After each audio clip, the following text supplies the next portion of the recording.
Hello everyone, क्या हाल चाल। तो आज हम स्टार्ट करेंगे अपना लेक्चर नंबर 2।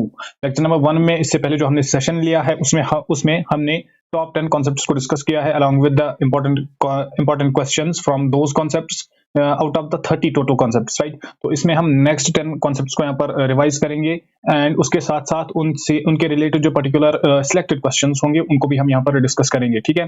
तो ये लास्ट लैब रिविजन का सेकंड सेशन होने वाला है, तो इसको हम स्टार्ट करेंगे। But before that let's see what are today's learning outcomes. तो पहले हम बोहर्स मॉडल को देखेंगे, उसके रिलेटेड हम क्वेश्चंस करेंगे। After that atomic spectra, de Broglie wavelength, photo electric equation, p-n junction and diode, transistors and amplifier, logic gates, binding energy and mass defect, and the last will be radioactivity and decay. Last will be radioactivity and decay. I hope that's clear.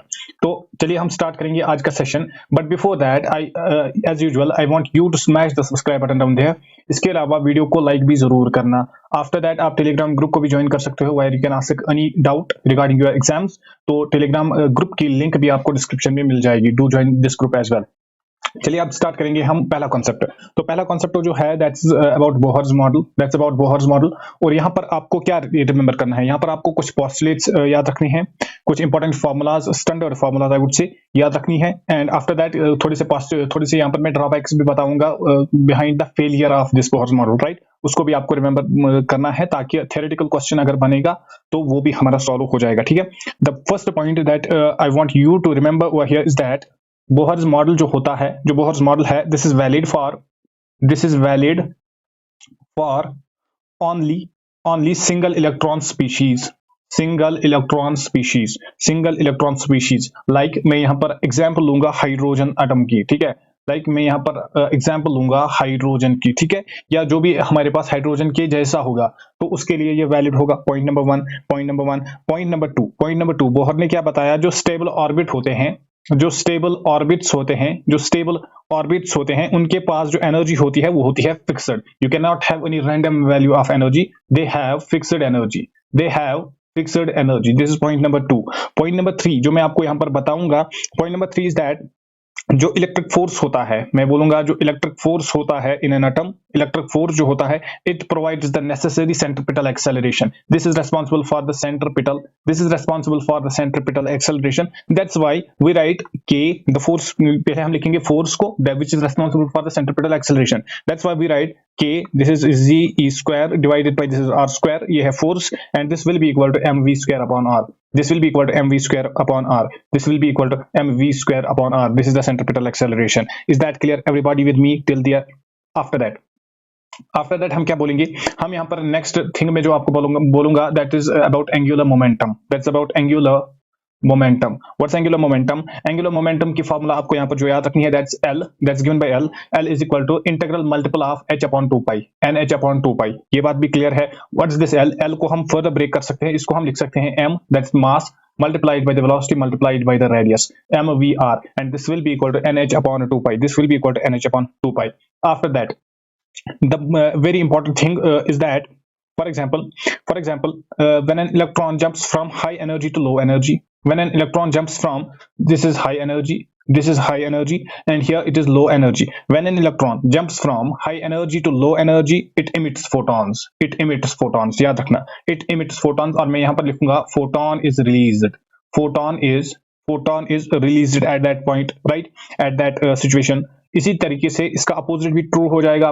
That means when an electron jumps from low energy to high energy, that means जब ये excite होता है, for example this is high energy, यहाँ पर high से लो की तरफ आ गया, यहाँ पर अगर लो से हाई की तरफ जाएगा, this is low energy, this is lower energy, ठीक है।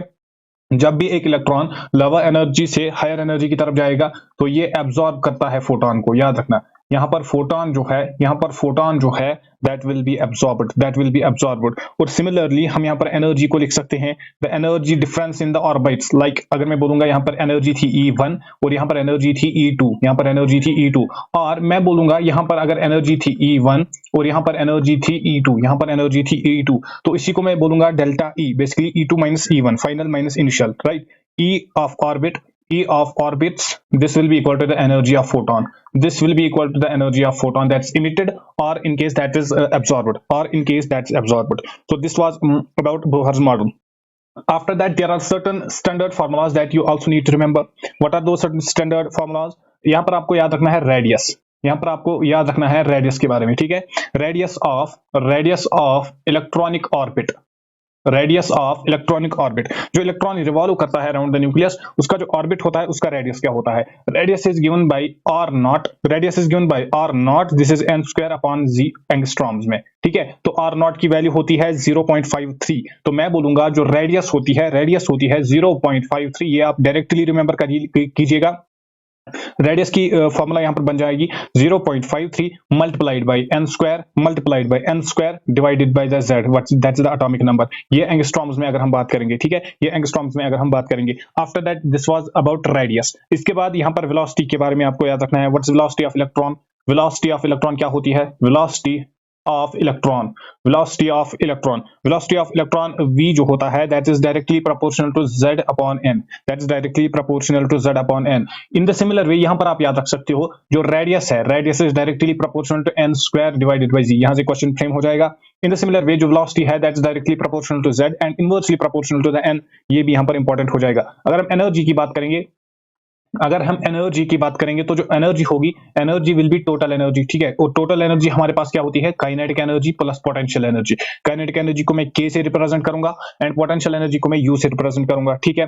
तो एनर्जी की वैल्यू क्या होती है, what's the formula for energy, that is basically -13.6 divided by n square multiplied by z square. अगर हम इलेक्ट्रॉन वोल्ट्स में बात करेंगे तो यहाँ पर क्वेश्चन क्या बनता है, यहाँ पर क्वेश्चन ये बन सकता है कि ये जो एनर्जी है दिस इज प्रोपोर्शनल टू, याद रखना है energy is proportional to z square upon n square. Energy is proportional to z square upon n square, that's again important, very very important. इसके अलावा मैं यहाँ पर आपको एक इंपॉर्टेंट रिलेशन बताऊंगा between the total energy, between the kinetic energy, between the potential energy, वो again यहाँ पर इंपॉर्टेंट हो जाएगा हमारे लिए। याद रखना जो काइनेटिक एनर्जी होती है ये होती है माइनस टाइम्स टोटल एनर्जी, और अगर हम सिमिलरली पोटेंशियल एनर्जी की बात करेंगे तो पोटेंशियल एनर्जी होती है 2 times the total energy. Potential energy is 2 times the total energy and kinetic energy is minus times the total energy. Is that clear? After that यहाँ पर और एक कॉन्सेप्ट आता है जिसको हम बोलते हैं आयनाइजेशन एनर्जी। आयनाइजेशन एनर्जी क्या होती है, जब हम आयोनाइज करना चाहेंगे, ठीक है, उस पे वहां पर हमें कौन सी एनर्जी लगेगी, उसको हम बोलेंगे एनर्जी, आयनाइजेशन एनर्जी। और आयनाइजेशन एनर्जी जो होती है ये होती है minus times the total energy,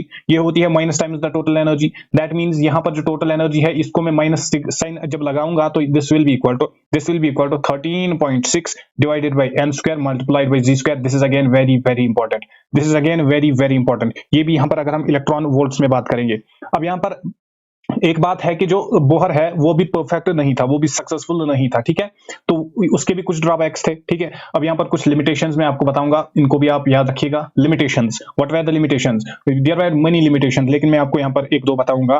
first limitation was that it was only applicable for single electron species, like it was only applicable for hydrogen, it was not even valid for the helium, the atomic number 2 element, ठीक है। ये सिर्फ एक electron species के लिए valid था, applicable था, ठीक है। This was the first drawback. After that there were many drawbacks. Second पे मैं यहाँ पर लिखूंगा जो स्पेक्ट्रल लाइंस की स्प्लिटिंग होती है, इट कैन नॉट एक्सप्लेन। जो स्पेक्ट्रल लाइंस की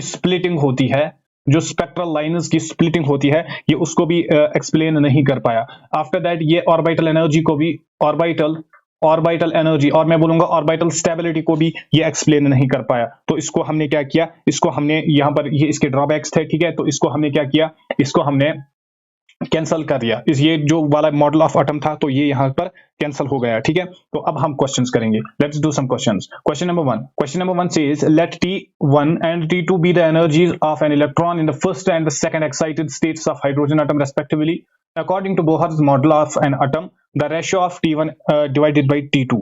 T1 and T2 का हमें रेशियो बताना है, ठीक है। हमने अभी बताया आपको जो एनर्जी होती है, मैंने अभी आपको बताया जो एनर्जी होती है that's inversely proportional to n square. यहाँ पर याद रखना अगर मैं n इक्वल टू 1 लिखूंगा, इसका मतलब होता है ground state, in the similar way अगर मैं n इक्वल टू 2 लिखूंगा, इसका मतलब होता है फर्स्ट एक्साइटेड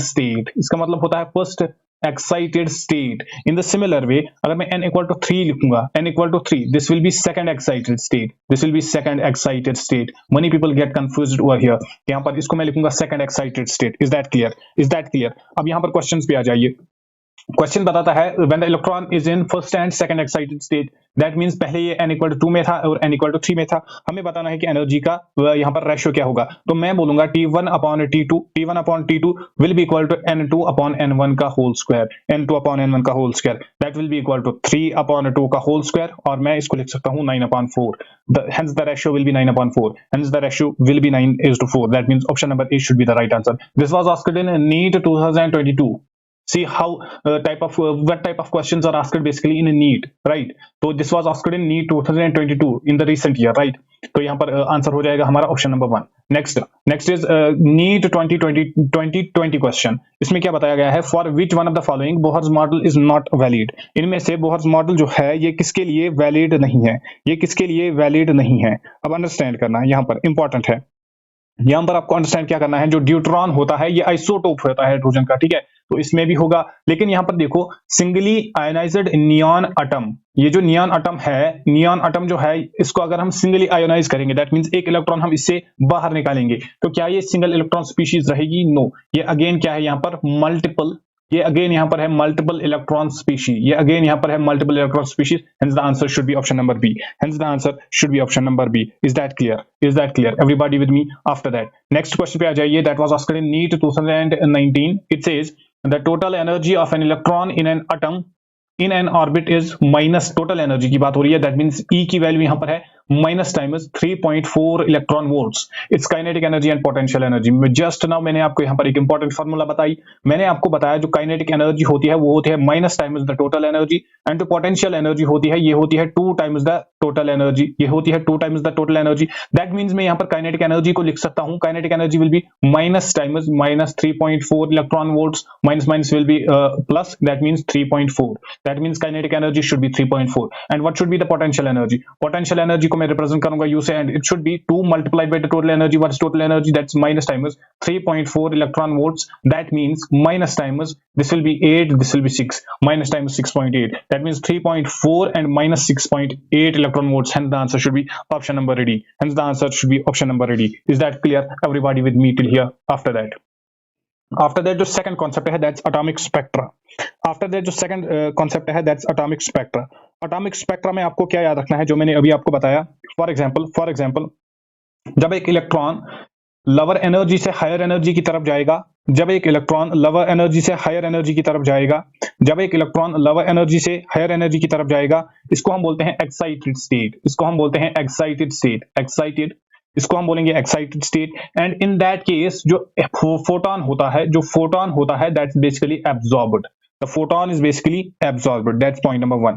पॉइंट नंबर 2 अगर हम कंट्रारी यहां पर देखेंगे, जब एक इलेक्ट्रॉन हाई एनर्जी से लोअर एनर्जी की तरफ जंप करेगा, एट दैट टाइम जो फोटोन है वो रिलीज होगा, एट दैट टाइम जो फोटोन होगा that will be released, a photon will be released. And इस स्टेट को क्या हम बोलेंगे? इसको हम बोलेंगे डी एक्साइटेड स्टेट, इसको हम बोलेंगे डी एक्साइटेड स्टेट। नाउ यहां पर एक एनर्जी थी फॉर एग्जांपल E1, और यहां पर जो है यहां पर और एक एनर्जी थी उसको मैं मार्क करूंगा E2 से।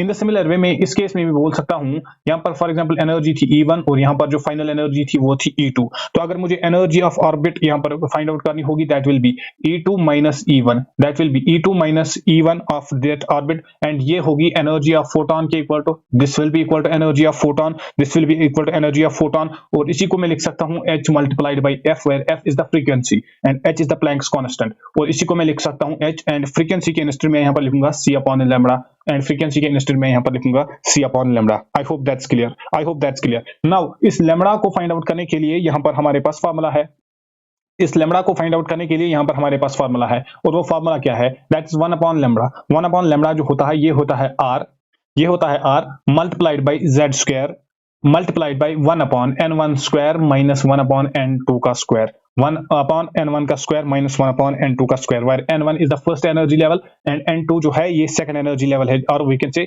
the final energy level। ये क्या यहाँ तक क्लियर है? आफ्टर दैट यहाँ पर जो इंपॉर्टेंट पॉइंट है आपको याद रखना है, that is the value of this रेडबर्ग्स constant, that रेडबर्ग्स constant, ये जो R है दिस बेसिकली रेडबर्ग्स कांस्टेंट, रेडबर्ग्स कांस्टेंट। क्या ये बात क्लियर है? और रेडबर्ग्स कांस्टेंट की वैल्यू आपको याद रखनी है, that's basically 1.09 multiplied by 10 power 7, 1.09 multiplied by 10 power 7। ये वैल्यू आप न्यूमेरिकल्स में यूज करोगे, ये वैल्यू आप न्यूमेरिकल्स में यूज करोगे। अब अगर स्पेक्ट्रल लाइंस की बात करेंगे, फॉर एग्जांपल मैं यहां पर बताऊंगा मैं यहां पर कुछ लाइंस बनाऊंगा, this is line number 1, this is line number 2, after that line number 3, line number 4, line number 5, ठीक है, line number 5. अब यहाँ पर अंडरस्टैंड करना, let me call this as n equal to 1, n equal to 1, this is n equal to 2, this is n equal to 3, this is n equal to 4, and after that let me call this as n equal to infinite, right? infinite से लेके 1 तक मैंने यहाँ पर for example mark किया. अब याद रखना जो स्पेक्ट्रल लाइंस कहीं से भी आके 1 तक आ जाएंगी, जिनकी फाइनल पोजीशन क्या होगी 1, दैट मींस वो आ सकती है 2 से भी, वो आ सकती है 3 से भी, कुछ इस तरीके से, और 1 तक ही जा सकती है, वो आ सकती है 4 से भी, कहां तक 1 तक. तो ये वाला जो होगा इनको हम बोलेंगे बाल्मर लाइंस, इसको हम बोलेंगे लाइमन सीरीज, इसको हम बोलेंगे Lyman series. This will B Lyman series, this will be Lyman series. In the similar way, अगर spectral lines fall करेंगी in this two spectral line, in this n equal to 2 state, तो that means अगर n equal to 3 से भी 2 पे आ जाएंगी, n equal to 4 से spectral lines आ जाएंगी n इक्वल टू 2 में, और n इक्वल टू इनफाइनाइट से भी आ जाएंगी कहां पर n इक्वल टू 2 में, तो इसको मैं बोलूंगा बाल्मर सीरीज, इसको मैं बोलूंगा बाल्मर लाइंस और बाल्मर सीरीज. क्या ये बात क्लियर है? आफ्टर दैट अगर थर्ड में यहां पर लाई करेंगी लाइक दिस, अगर कहीं से भी लाइंस आएंगी और वो थर्ड तक पहुंच जाएंगी और इनफाइनाइट से भी आएंगी, तो उनको हम बोलेंगे पास्चन सीरीज, उसको हम बोलेंगे पास्चन सीरीज. क्या ये बात क्लियर है? यहां पर जो है इनफाइनाइट पे एनर्जी इक्वल टू 0 होती है, ये बात याद रखना. और जो इनफाइनाइट से लेके, फॉर एग्जांपल इनफाइनाइट से लेके n इक्वल टू 1 तक आ गई, उसको मैं बोलूंगा last line of Lyman series. In the similar way अगर इनफाइनाइट से लेके n इक्वल टू 2 में आ जाएगा, तो उसको मैं बोलूंगा last line of Balmer series. In the similar way अगर n इक्वल टू इनफाइनाइट से लेके n इक्वल टू 3 तक आ जाएगा, तो उसको मैं बोलूंगा last line of Paschen series. जब n इक्वल टू इनफाइनाइट से स्टार्ट होता है, उसको हम बोलेंगे this is basically the last line, यहां पर मैं आपको रिकमेंड करूंगा कि कुछ इंपॉर्टेंट वैल्यूज आप याद रखिएगा. n इक्वल टू 1 के लिए जो एनर्जी होती है that is basically -13.6 electron volts. In the similar way अगर n इक्वल टू 2 की बात करेंगे, तो यहां पर आप याद रखिएगा -3.4 इलेक्ट्रॉन वोल्ट्स, और यहां पर अगर हम n इक्वल टू 3 की बात करेंगे, तो यहां पर याद रखना -1.5 इलेक्ट्रॉन वोल्ट्स. ये आपको न्यूमेरिकल सॉल्व करने में हेल्प करेंगी, तो आपका यहां पर टाइम बच सकता है, ठीक है. मे बी 20 सेकंड्स 30 सेकंड्स अगर आप रिड्यूस करना चाहेंगे अपनी कैलकुलेशन में, ताकि आप अपने टाइम को बचा सके, तो इस तरीके से आप कर सकते हो कि इन वैल्यूज को आप एटलीस्ट डायरेक्टली यहां पर रिमेंबर कर सकते हो, ठीक है. Let's do some questions now. यहाँ पर जो क्वेश्चन है that was asked in NEET 2017 and it says the ratio of wavelengths of the last line of Balmer series and last line of Lyman series, Lyman series. याद रखना, for example यहाँ पर मैं कुछ लाइंस को draw करूंगा, this is 1, this is 2, this is 3, 4 and 5, 1 2 3 and 4 and 5, ठीक है. मुझे क्या फाइंड आउट करना है? The last line of Balmer series. That means, this is infinite. This is not 5. This is infinite. For example, जब infinite से लेके Balmer series तक पहुंच जाएगी, that means infinite से लेके 2 तक आ जाएगी. This will be the last line of Balmer series. In the similar way, last line of Lyman series will be from the infinite to 1. From infinite to 1. Is that clear? तो यहाँ पर मुझे ये find out करना है. अभी formula को use कीजिए. 1 upon lambda is given by r 1 upon n square, and 1 square basically minus 1 upon n2 का square, ठीक है. तो मैं लिखूंगा 1 upon lambda of Lyman series divided by 1 upon lambda of Balmer series, 1 upon lambda of Lyman series divided by 1 upon lambda of Balmer series. This will be equal to r multiplied by 1 upon, ये कहां से आ गया 1 तक आ गया, 1 square minus 1 upon infinity, 1 upon infinite का square, ठीक है. In the similar way 1 upon lambda of Balmer series, this will also be equal to R multiplied by 1 upon 2 square, that means 1 upon 4 minus 1 upon, this will be infinite का square, this will be 1 upon infinite का square again, ठीक है. तो ये Balmer यहाँ से ऊपर जाएगा, तो what I will get is lambda b divided by lambda l, that is the wavelength of Balmer divided by the Lyman. This will be equal to r and r will cancel out, this term, this is basically 1 upon infinite, and infinite is a very huge number, तो ये इसकी value 0 हो जाएगी. Again यहाँ पर भी इसकी value 0 के इक्वल टू हो जाएगी. तो मेरे पास जो वैल्यू बचेगी that will B 1 divided by 1 upon 4 minus 0, 1 upon 4 minus 0, ऊपर भी है ये 1 माइनस 0, ठीक है. तो ये ऊपर, तो ये 4 ऊपर जाएगा, तो फाइनल आंसर में मेरे पास आ जाएगा 4 डिवाइडेड बाय 1, तो final answer will be 4:1. 4:1 should be the right answer. Hence the answer is option number D. Everybody with me? After that जो next question is, given the value of Rydberg's constant is 10 power 7 the wave number of the last line of Balmer series in the hydrogen spectrum will be, last line of Balmer series, last line of Balmer series, इसका मतलब क्या होता है, n will be equal to infinite से लेके n equal to 2 तक हमें find out करना है लेमड़ा की value, n equal to infinite से लेके n इक्वल टू 2 तक हमें फाइंड आउट करना है लेमड़ा की वैल्यू। तो 1 अपॉन लेमड़ा क्या होता है, 1 अपॉन लेमड़ा होता है r multiplied by 1 upon n का स्क्वायर, ये क्या आ जाएगा 2 का स्क्वायर माइनस 1 अपॉन इनफाइनाइट का स्क्वायर माइनस 1 अपॉन इनफाइनाइट का स्क्वायर, तो this will be equal to 1 upon lambda, this will be equal to 1 upon lambda will be equal to this is r multiplied by 1 upon 4 minus this will be 0, this will be 0। अब यहाँ पर याद रखना, यहाँ पर question में पूछा गया है वेव नंबर, यहाँ पर वेव लेंथ का यहाँ पर मेंशन नहीं है, यहाँ पर वेव नंबर पूछा गया है। तो याद रखना अगर हमें वेव लेंथ पूछी गई होती तो हम लेमड़ा की वैल्यू फाइंड आउट करते, लेकिन यहाँ पर वेव नंबर का हमें पूछा गया है तो 1 अपॉन लेमड़ा जो होता है, 1 अपॉन लेमड़ा जो होता है इसी को हम बोलते हैं वेव नंबर, इसी को हम बोलते हैं वेव नंबर, ये इंपॉर्टेंट है। तो वेव नंबर की वैल्यू यहाँ पर क्या आ गई r अपॉन 4, तो वेव नंबर की वैल्यू यहाँ पर क्या आ गई r अपॉन 4, तो r अपॉन 4, r की वैल्यू है 10 power 7 divided by 4, that means 0.25 multiplied by 10 power 7, 0.25 multiplied by 10 power 7, 0.25 multiplied by 10 power 7, 0.25 multiplied by 10 power 7, hence the answer should be option number B, hence the answer should be option number B. After that comes the next concept, that is de Broglie wavelength. De Broglie wavelength, what we need to remember about this de Broglie wavelength, first of all light जो है ये dual nature दिखाती है, जो light होती है ये dual nature दिखाती है, जो लाइट होती है ये ड्यूअल नेचर दिखाती है। फॉर एग्जांपल अगर हम यहाँ पर वेव नेचर देखेंगे लाइट का, वो लाइट इज अ वेव, ठीक है, एंड इसकी स्पीड जो होती है that is basically frequency multiplied by the wavelength, frequency multiplied by the wavelength. From here अगर मैं वेवलेंथ को कैलकुलेट करूंगा तो wavelength will be equal to c upon frequency, c is the speed of light divided by the frequency divided by the frequency. Wave nature जो होता है light का that means when it is a photon, ठीक है, जब ये photon होती है तो फोटोन के बारे में अगर हम यहाँ पर डिस्कशन करेंगे तो energy will be equal to h multiplied by f, और इसी को मैं लिख सकता हूं this will be h c upon lambda, instead of this f I wrote here c upon lambda, instead of this f I wrote c upon lambda. Is that clear everybody with me? तो मैं यहां से find out कर सकता हूं energy, तो energy will be equal to 1240 divided by lambda, lambda जब होगा नैनोमीटर्स में और ये एनर्जी आएगी इलेक्ट्रॉन वोल्ट्स में, ये आप यहां पर याद रखिएगा।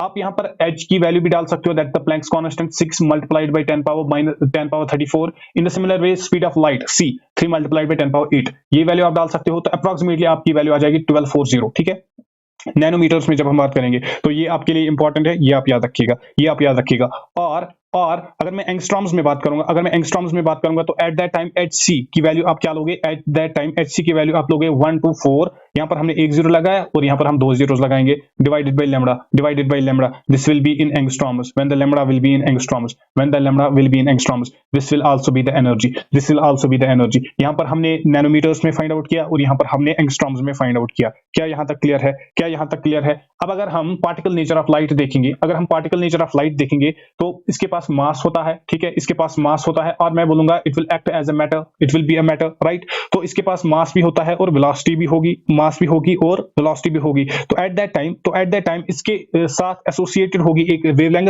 जिसको मैं बोलूंगा de Broglie wavelength of matter wave, ठीक है। क्या ये बात क्लियर है? तो उसको मैं फाइंड आउट कैसे कर सकता हूं, मैं लिखूंगा लैम्डा जो है that will be equal to h upon p, in the similar way. इससे पहले मैं आपको यहां पर बता दूं जो p होता है दैट इज द मोमेंटम, ये क्या होता है, mass times velocity, product of mass and velocity. और काइनेटिक एनर्जी जो होती है that is equal to p square upon 2m, जो काइनेटिक एनर्जी होती है वो होती है p स्क्वायर अपॉन 2m, और ये होता है किसके equal to half of mv square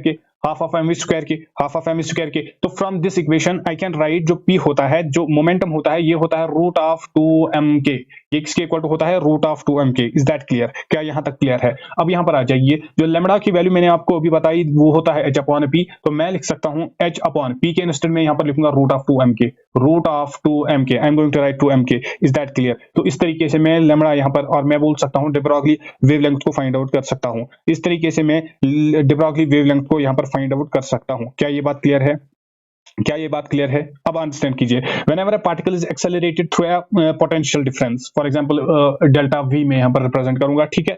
at that time जो काइनेटिक एनर्जी होती है वो होती है electron, that's basically electron charge multiplied by this potential, multiplied by this potential, multiplied by this potential difference, or I would say multiplied by the delta V. ठीक है, what is this E? This E is basically the charge. This E is basically the charge. आप कहीं पर books में देख सकते हो, इसके अलावा यहाँ पर Q रिप्रेजेंट किया गया है, तो Q भी यहाँ पर ठीक वैल्यू बन जाता है। ठीक है, आप यहाँ पर और एक बात मैं आपको बताऊंगा, अगर हमें lambda of electron, specially electron, ये सिर्फ इलेक्ट्रॉन के लिए वैलिड होगा, तो उसके लिए आप वैल्यू याद रखिएगा, that will be equal to 12 point, this will be 27 divided by root of this potential difference, divided by the root of this potential difference, and this whole will be in angstroms, and this whole will be in angstroms. Important है ये आप याद रखिएगा, and this is valid for an electron, and this is valid for only electrons. I hope that's clear, I hope that's clear, everybody with me till here. After that, let's do some questions. I think we are at the right point to do some questions. Let's do some questions. This was the question asked in NEET 2022.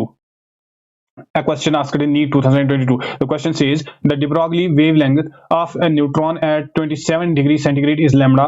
What will be its wavelength at 927? First of all, क्या हमारे पास कोई relation है जो relate करती है de Broglie wavelength को, lambda को and temperature को? नो, हमारे पास ऐसी कोई भी रिलेशन नहीं है। तो फर्स्ट ऑफ ऑल हमें क्या पता है, हमें de Broglie wavelength and speed के बारे में यहाँ पर रिलेशन पता है। हमें पता है कि de Broglie wavelength and speed के बारे में एक रिलेशन है, लेकिन एट द सेम टाइम हमें यह भी पता है कि स्पीड और टेम्परेचर की एक रिलेशन होती है। एट द सेम टाइम हमें यह भी पता है कि जो टेम्परेचर और स्पीड की जो है यहाँ पर एक रिलेशन होती है। तो मैं बोलूंगा जो स्पीड होती है that is directly proportional to root of temperature. This is directly proportional to root of temperature. अगर मैं यहाँ पर स्पीड इसको पहले फाइंड आउट करूंगा, मैं लिखूंगा v1 upon v2, that means speed 1 upon speed 2, that will be equal to root of t1 upon t2, root of t1 upon t2। तो इसी को मैं फर्दर लिख सकता हूँ, root of t1 is basically 27 degree centigrade, लेकिन हम इसको केल्विन में रखेंगे। What is 27 degree centigrade? This will be 27 plus 273, अगर मैं केल्विन में बात करूंगा, divided by in the similar way 927 plus this will B 273 जब मैं केल्विन की बात करूंगा। तो यहां पर जो मेरे पास वैल्यू आ जाएगी that will be root of this will be 300 divided by ये मेरे पास आ जाएगा नीचे 1200, 20 से 20 यहाँ पर कैंसिल आउट हो जाएगा। तो मेरे पास जो फाइनल वैल्यू आ जाएगी that will be root of 1/4, और 1/4 का जो रूट है that means v1 upon v2 जो है that will be equal to 1/2, v1 upon v2 जो है that will be equal to 1/2। क्या यहाँ पर हमें कोई लैम्बडा की रिलेशन पता चल गई? नहीं। हमने यहाँ पर क्या देखा? हमने यहाँ पर देखा सिर्फ स्पीड इसका रेशियो, हमने यहाँ पर देखा स्पीड का रेशियो क्या बनेगा। ठीक है, आफ्टर दैट हम यहाँ पर क्या करेंगे, let's write now lambda 1 divided by lambda 2। What will be the formula? Now applying the simpler formula, lambda होता है h upon p और h upon momentum, तो मैं लिखूंगा lambda 1 will be equal to h upon p1, that means h upon momentum 1 divided by h upon p2, in the similar way h and h will be cancel, तो यहाँ पर मेरे पास बचेगा p2 divided by p1, यहाँ पर मेरे पास बचेगा p2 divided by p1, और p2 को मैं लिख सकता हूँ m multiplied by v2, और p1 को मैं लिख सकता हूँ m multiplied by v1, mass constant होता है तो मास ऊपर भी है मास नीचे भी है, तो ये कैंसिल आउट हो जाएगा। तो मेरे पास जो फाइनल आ गया that means lambda 1 upon lambda 2 की वैल्यू जो मेरे पास आ गई that came out to be v2 divided by v1। क्या मुझे यही फाइंड आउट करना था? तो v2 अपॉन v1, लेकिन यहाँ पर v1 अपॉन v2 है तो इसको मैं इनवर्स करूंगा, that means lambda 1 upon lambda 2 की वैल्यू जो मेरे पास आ गई that came to be equal to 2:1। मुझे यहाँ पर क्या फाइंड आउट करना था? मुझे यहाँ पर लैम्बडा 2 फाइंड आउट करना था। तो लैम्बडा 2 की वैल्यू आती लैम्बडा 1 डिवाइडेड बाय 2, लैम्बडा 2 की वैल्यू आती यहाँ पर lambda 1 divided by 2, hence the answer should be option number C, I hope that's clear। After that हम next question पे चलेंगे। Next question says an electron is accelerated from rest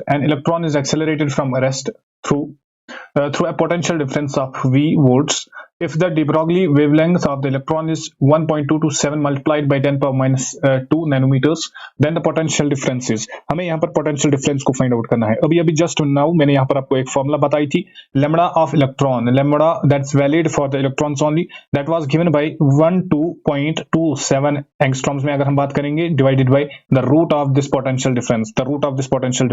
यहाँ से मैं potential difference को find out कर सकता हूँ। मैं इसको कैसे find out करूंगा? तो potential difference that means root of this delta v that will be equal to 12.27 divided by this lambda of electron, and that's given to be 1.227 multiplied by 10 power minus 2, यहाँ पर nanometres में अगर हम बात करेंगे। ठीक है, लेकिन ऊपर एंगस्ट्रॉम्स में है तो ऊपर मैं अब यहाँ पर मल्टीप्लाई करूंगा 10 पावर माइनस 10 से मैं ऊपर मल्टीप्लाई करूंगा। क्या ये बात क्लियर है? अब नीचे भी क्या है? नीचे हमारे पास जो है नीचे जो हमारे पास है तो नीचे जो हमारे पास है दैट्स बेसिकली इन नैनोमीटर्स। तो इसको मैं कुछ इस तरीके से लिखूंगा, मैं लिखूंगा 1.22 this will B 7 1.227 this will B multiplied by 10 power -9 और नीचे भी मैं कुछ इसी तरीके से लिखूंगा, मैं लिखूंगा 1.227 multiplied by this will be 10 power -2 actually multiplied by 10 power -9 multiplied by 10 power -9। क्या यहाँ तक क्लियर है? ये मेरे पास वैल्यू है root of this delta V की और पोटेंशियल की और इसको मैं फर्दर अगर लिखना चाहूंगा मैं लिख सकता हूँ root of this potential that will be equal to 1/10 power -2 that means 10 power 2। जब ये -2 ऊपर जाएगा this will be 10 power 2, this will be 10 power 2 volts. Hence the answer should not be option number 1। Do not do this silly mistake. यहाँ पर मैंने root of delta V को find out किया है, मैंने यहाँ पर वी को नहीं फाइंड आउट किया है, तो मैं अब स्क्वायरिंग करूंगा on both sides. That means delta V will be equal to 10 power 2 का square that means 10 power 4 that means 10 power 4। Hence the answer should be option number D. Hence the answer should be option number D. Moving to the next question. That was asked basically in a NEET 2020. NEET 2020 it was asked in, right? यहाँ पर question क्या बोल रहा है? The de Broglie wavelength of an electron moving with kinetic energy of 144 electron volt is nearly. Kinetic energy हमें यहाँ पर दी गई है और हमें वेवलेंथ को, de Broglie वेवलेंथ को फाइंड आउट करना है। काइनेटिक एनर्जी की वैल्यू यहाँ पर कितनी है? 144 इलेक्ट्रॉन वोल्ट्स। अब इस काइनेटिक एनर्जी को मैं कैसे लिख सकता हूँ? मैं लिख सकता हूँ this is basically charge multiplied by the potential difference और मैं बोलूंगा this will B basically electron multiplied by delta we. This is E is the charge and delta V is the potential difference. This will be equal to 144. This is electron volts. E and E will cancel out. मेरे पास रहेगा delta V and that will be equal to 144 volts. That will be 144 volts. यहाँ पर मेरे पास आ गया delta V. That means potential की value. अब मैं लैम्बडा को फाइंड आउट कर सकता हूँ। कैसे करूंगा? लैम्बडा की वैल्यू यहाँ पर डालिए। लैम्बडा होता है 1 2 that means 12 point this is 27 divided by root of this delta V.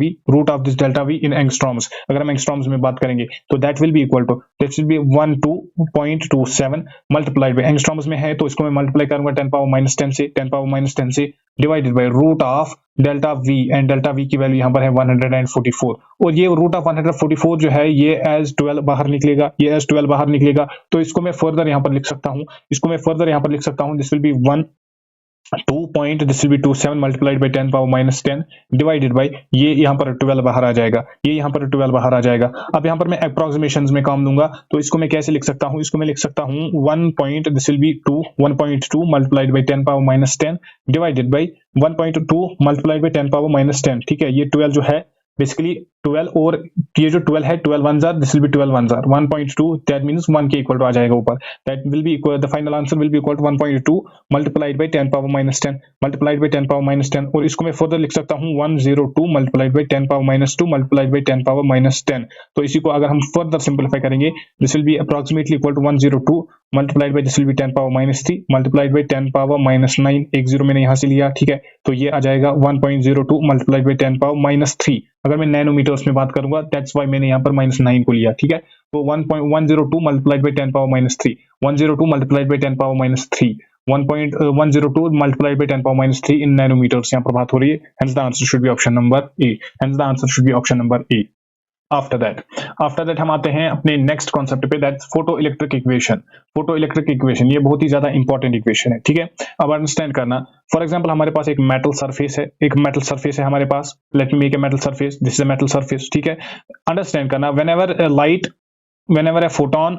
whenever a photon falls on that metal surface with frequency that is with some frequency which is greater than f naught threshold frequency, this is basically light. When light falls on the surface with some frequency which is actually greater than the threshold frequency or f naught, we will see the electrons will eject out. The electrons will eject out with some speed v. Is that clear? यहाँ पर याद रखना। तो यहाँ पर मैं क्या करूंगा, यहाँ पर मैं लिख सकता हूँ energy of photon will be equal to some threshold energy. यहाँ पर this is basically work function. The energy that is needed to eject the electrons, the energy that is needed to pluck out the electrons from the surface, that's work function, and some energy will be in the form of kinetic energy। Is that clear? तो energy को मैं कैसे लिखूंगा? मैं लिखूंगा h multiplied by the frequency that will be equal to h, and इसको मैं लिखूंगा f naught। This is basically threshold frequency plus kinetic energy होती है charge multiplied by the vs। और ये जो vs है, याद रखना, ये जो vs है this is stopping potential. potential. This is stopping potential. That means the potential that's needed to stop the ejection of the electrons from the surface. The potential that's needed to stop the ejection of electrons from a metal surface. क्या ये बात clear है? यहाँ पर अगर मैं potential और current के दरमियान एक ग्राफ डालूंगा, this is my potential, V से मैं इसको रिप्रेजेंट करूंगा, and this is current and this current. The graph will run like this. Graph कुछ इस तरीके से चलेगा, ठीक है. और यहाँ पर जो करंट है ये सैचुरेट होता है. It is the point where current saturates. यहाँ पर करंट सैचुरेट होता है और ये वैल्यू जो आती है, this is basically in the negative axis. इसको हम बोलते हैं स्टॉपिंग पोटेंशियल और इसको मैं यहाँ पर माइनस लूंगा. दैट मींस अगर हम पोटेंशियल, स्टॉपिंग पोटेंशियल को थोड़ा थोड़ा यहाँ पर डिक्रीज करेंगे, कुछ इस तरीके से मोर नेगेटिव की तरफ ले जाएंगे, तो ये जो अल्टीमेटली ये जो करंट है, करंट की value will be equal to zero. That means अगर मैं इंटेंसिटी को इंक्रीज करूंगा फॉर मोर इंटेंसिटीज, तो the graph will run like this. For more intensities the graph will run like this. This is for more intensities. इसको भी आप यहाँ पर याद रखिएगा. This is point 0, ये I है और ये V है, ठीक है. अंडरस्टैंड करना. जो फोटो इलेक्ट्रिक, और एक पॉइंट जो यहाँ पर आपको याद रखना है, जो फोटो इलेक्ट्रिक इफेक्ट है, ये शो करता है पार्टिकल नेचर ऑफ लाइट को. ये क्वेश्चन पूछा जाता है पार्टिकल नेचर ऑफ लाइट को. दैट मींस ये डिफाइन करता है एक फोटोन को. यहां से हम फोटोन को अंडरस्टैंड कर सकते हैं. क्या ये बात क्लियर है? जब भी एवरी फोटोन याद रखना, for every photon exactly one electron is emitted. ये याद रखना. For every photon exactly one electron is emitted. यहाँ पर इसके बाद कुछ इंपॉर्टेंट ग्राफ्स है जहां से क्वेश्चन आता है फोटो इलेक्ट्रिक इफेक्ट में. वहां पर आपको क्या याद रखना है? ग्राफ नंबर वन जो मैं आपको यहाँ पर बोलूंगा, graph number 1 will be in between. This is basically intensity and current saturation. That means ISATURATION. Current saturation and this intensity. Current saturation and intensity का जो ग्राफ है, that will run like this. A straight line. यहाँ पर हमें क्या पता चल गया? जो करंट होता है, जो फोटो इलेक्ट्रिक करंट होता है, that is directly proportional to the intensity. अगर हम इंटेंसिटी ऑफ रेडिएशन को इंक्रीज करेंगे, जो फोटो इलेक्ट्रिक करंट होगा वो भी यहाँ पर इंक्रीज होगा. क्या ये बात क्लियर है? यहाँ तक क्लियर है? This was point number 1. This was graph number 1 जो आपको यहाँ पर अंडरस्टैंड करना था.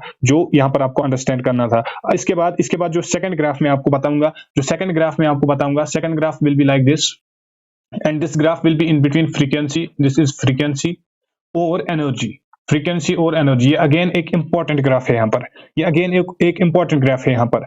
अगर मैं एनर्जी एंड फ्रीक्वेंसी के इन बिटवीन ग्राफ डालूंगा, तो graph will run like this. ये यहाँ पर नेगेटिव है, नेगेटिव से स्टार्ट हो जाएगा, ठीक है. नेगेटिव से स्टार्ट हो जाएगा, ठीक है. तो यहाँ पर ये जो है, this is basically the threshold, this is basically the work function. और ये नेगेटिव होता है तो यहाँ पर मैं माइनस साइन लूंगा, ठीक है. ये यहाँ पर रिप्रेजेंट करेगा वर्क फंक्शन को. ये बात यहाँ पर इंपॉर्टेंट है. अगर हम मेटल को चेंज करेंगे तो ये जो वर्क फंक्शन, ये जो ग्राफ है, this will shift like this. ये शिफ्ट कुछ इस तरीके से हो जाएगा, लेकिन पैरेलल शिफ्ट में हो जाएगा. पैरेलल शिफ्ट होने का मतलब क्या होता है? यहाँ पर जो स्लोप होगा, slope will be same. Slope जो होगा दैट विल बी सेम. और जो स्लोप की वैल्यू आ जाएगी, याद रखना, जो स्लोप हो जाएगा, स्लोप अगर हमें फाइंड आउट करना होगा, slope will be h upon e. E is the electronic charge and h is the Planck's constant. After that अगर हमें यहाँ पर एनर्जी को फाइंड आउट करना होता, तो एनर्जी होती hf naught plus EVS, where E is the charge and VS is the stopping potential. क्या ये बात क्लियर है? Is everybody with me? After that चलिए अब क्वेश्चंस पे चलते हैं. Question number 1 that was asked in NEET 2022. When two monochromatic lights of frequencies f and 3f upon 2, दो लाइट्स है, एक की फ्रीक्वेंसी है f एंड दूसरे की फ्रीक्वेंसी है 3f upon 2. When they are incident on a photoelectric metal, their stopping potentials become Vs and 2 times Vs. दो cases यहाँ पर दिए गए हैं. The threshold frequency of this metal, हमें बताना है कि थ्रेशोल्ड फ्रीक्वेंसी क्या होगी. हमें पता है कि एनर्जी क्या होती है. Energy is basically this work function plus electronic charge multiplied by the stopping potential. अब यहाँ पर दो केसेस दिए गए हैं. पहले फ्रीक्वेंसी थी f, आफ्टर दैट फ्रीक्वेंसी थी 3f upon 2. पहले स्टॉपिंग पोटेंशियल था Vs, आफ्टर दैट जो स्टॉपिंग पोटेंशियल था वो था 2 times Vs. अब यहाँ पर दो बार हमें इक्वेशन लगाने की जरूरत है, ठीक है.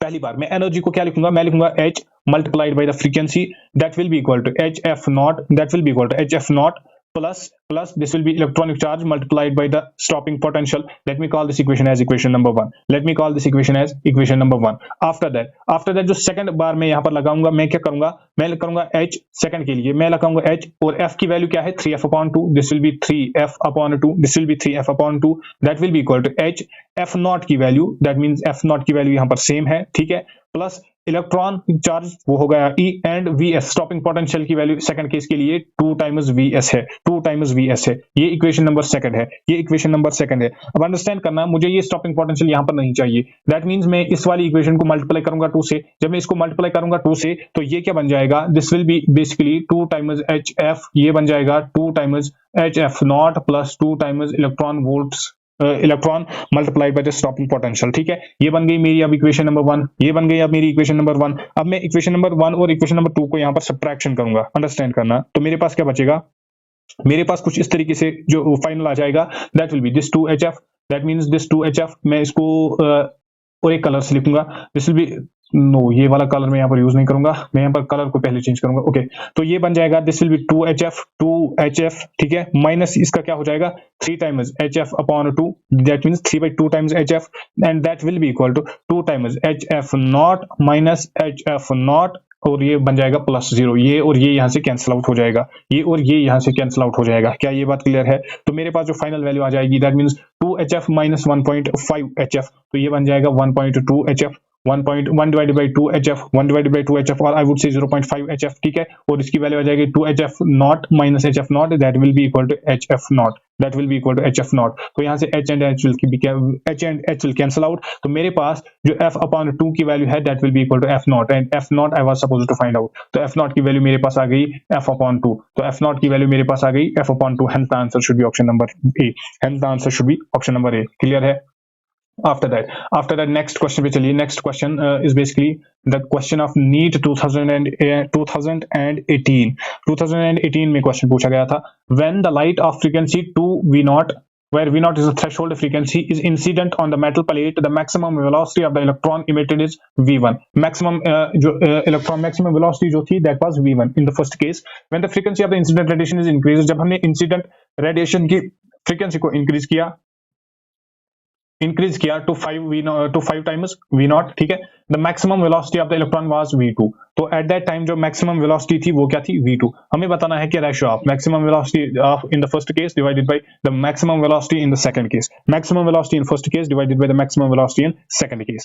Understand करना. यहाँ पर भी मैं similar formula को use करूंगा. मैं कौन सी formula को use करूंगा? मैं use करूंगा E is basically given by this is work function plus kinetic energy, work function plus kinetic energy, work function plus kinetic energy. क्या यहाँ तक क्लियर है? क्या यहाँ तक क्लियर है? तो पहले केस के लिए मैं यहाँ पर काइनेटिक एनर्जी को क्या लिख सकता हूँ, मैं इसको लिख सकता हूँ हाफ ऑफ mv². तो काइनेटिक एनर्जी को मैं यहाँ पर डायरेक्टली लिखूंगा हाफ टाइम्स mv². क्या यहाँ तक क्लियर है? क्योंकि v का रेशियो मुझे फाइंड आउट करना है. फॉर द फर्स्ट केस मैं लिख सकता हूँ h multiplied by this is basically 2 times f not, 2 times f naught, that will be equal to h, this will be f naught plus half of m, and this will be v1 का square, this will be v1 का square, this will be v1 का square. तो इसको मैं जब यहाँ पर shift करूंगा, that will be equal to h v naught will be equal to half of this is m and this is v1 का square. That is equation number 1. This is my equation number 1.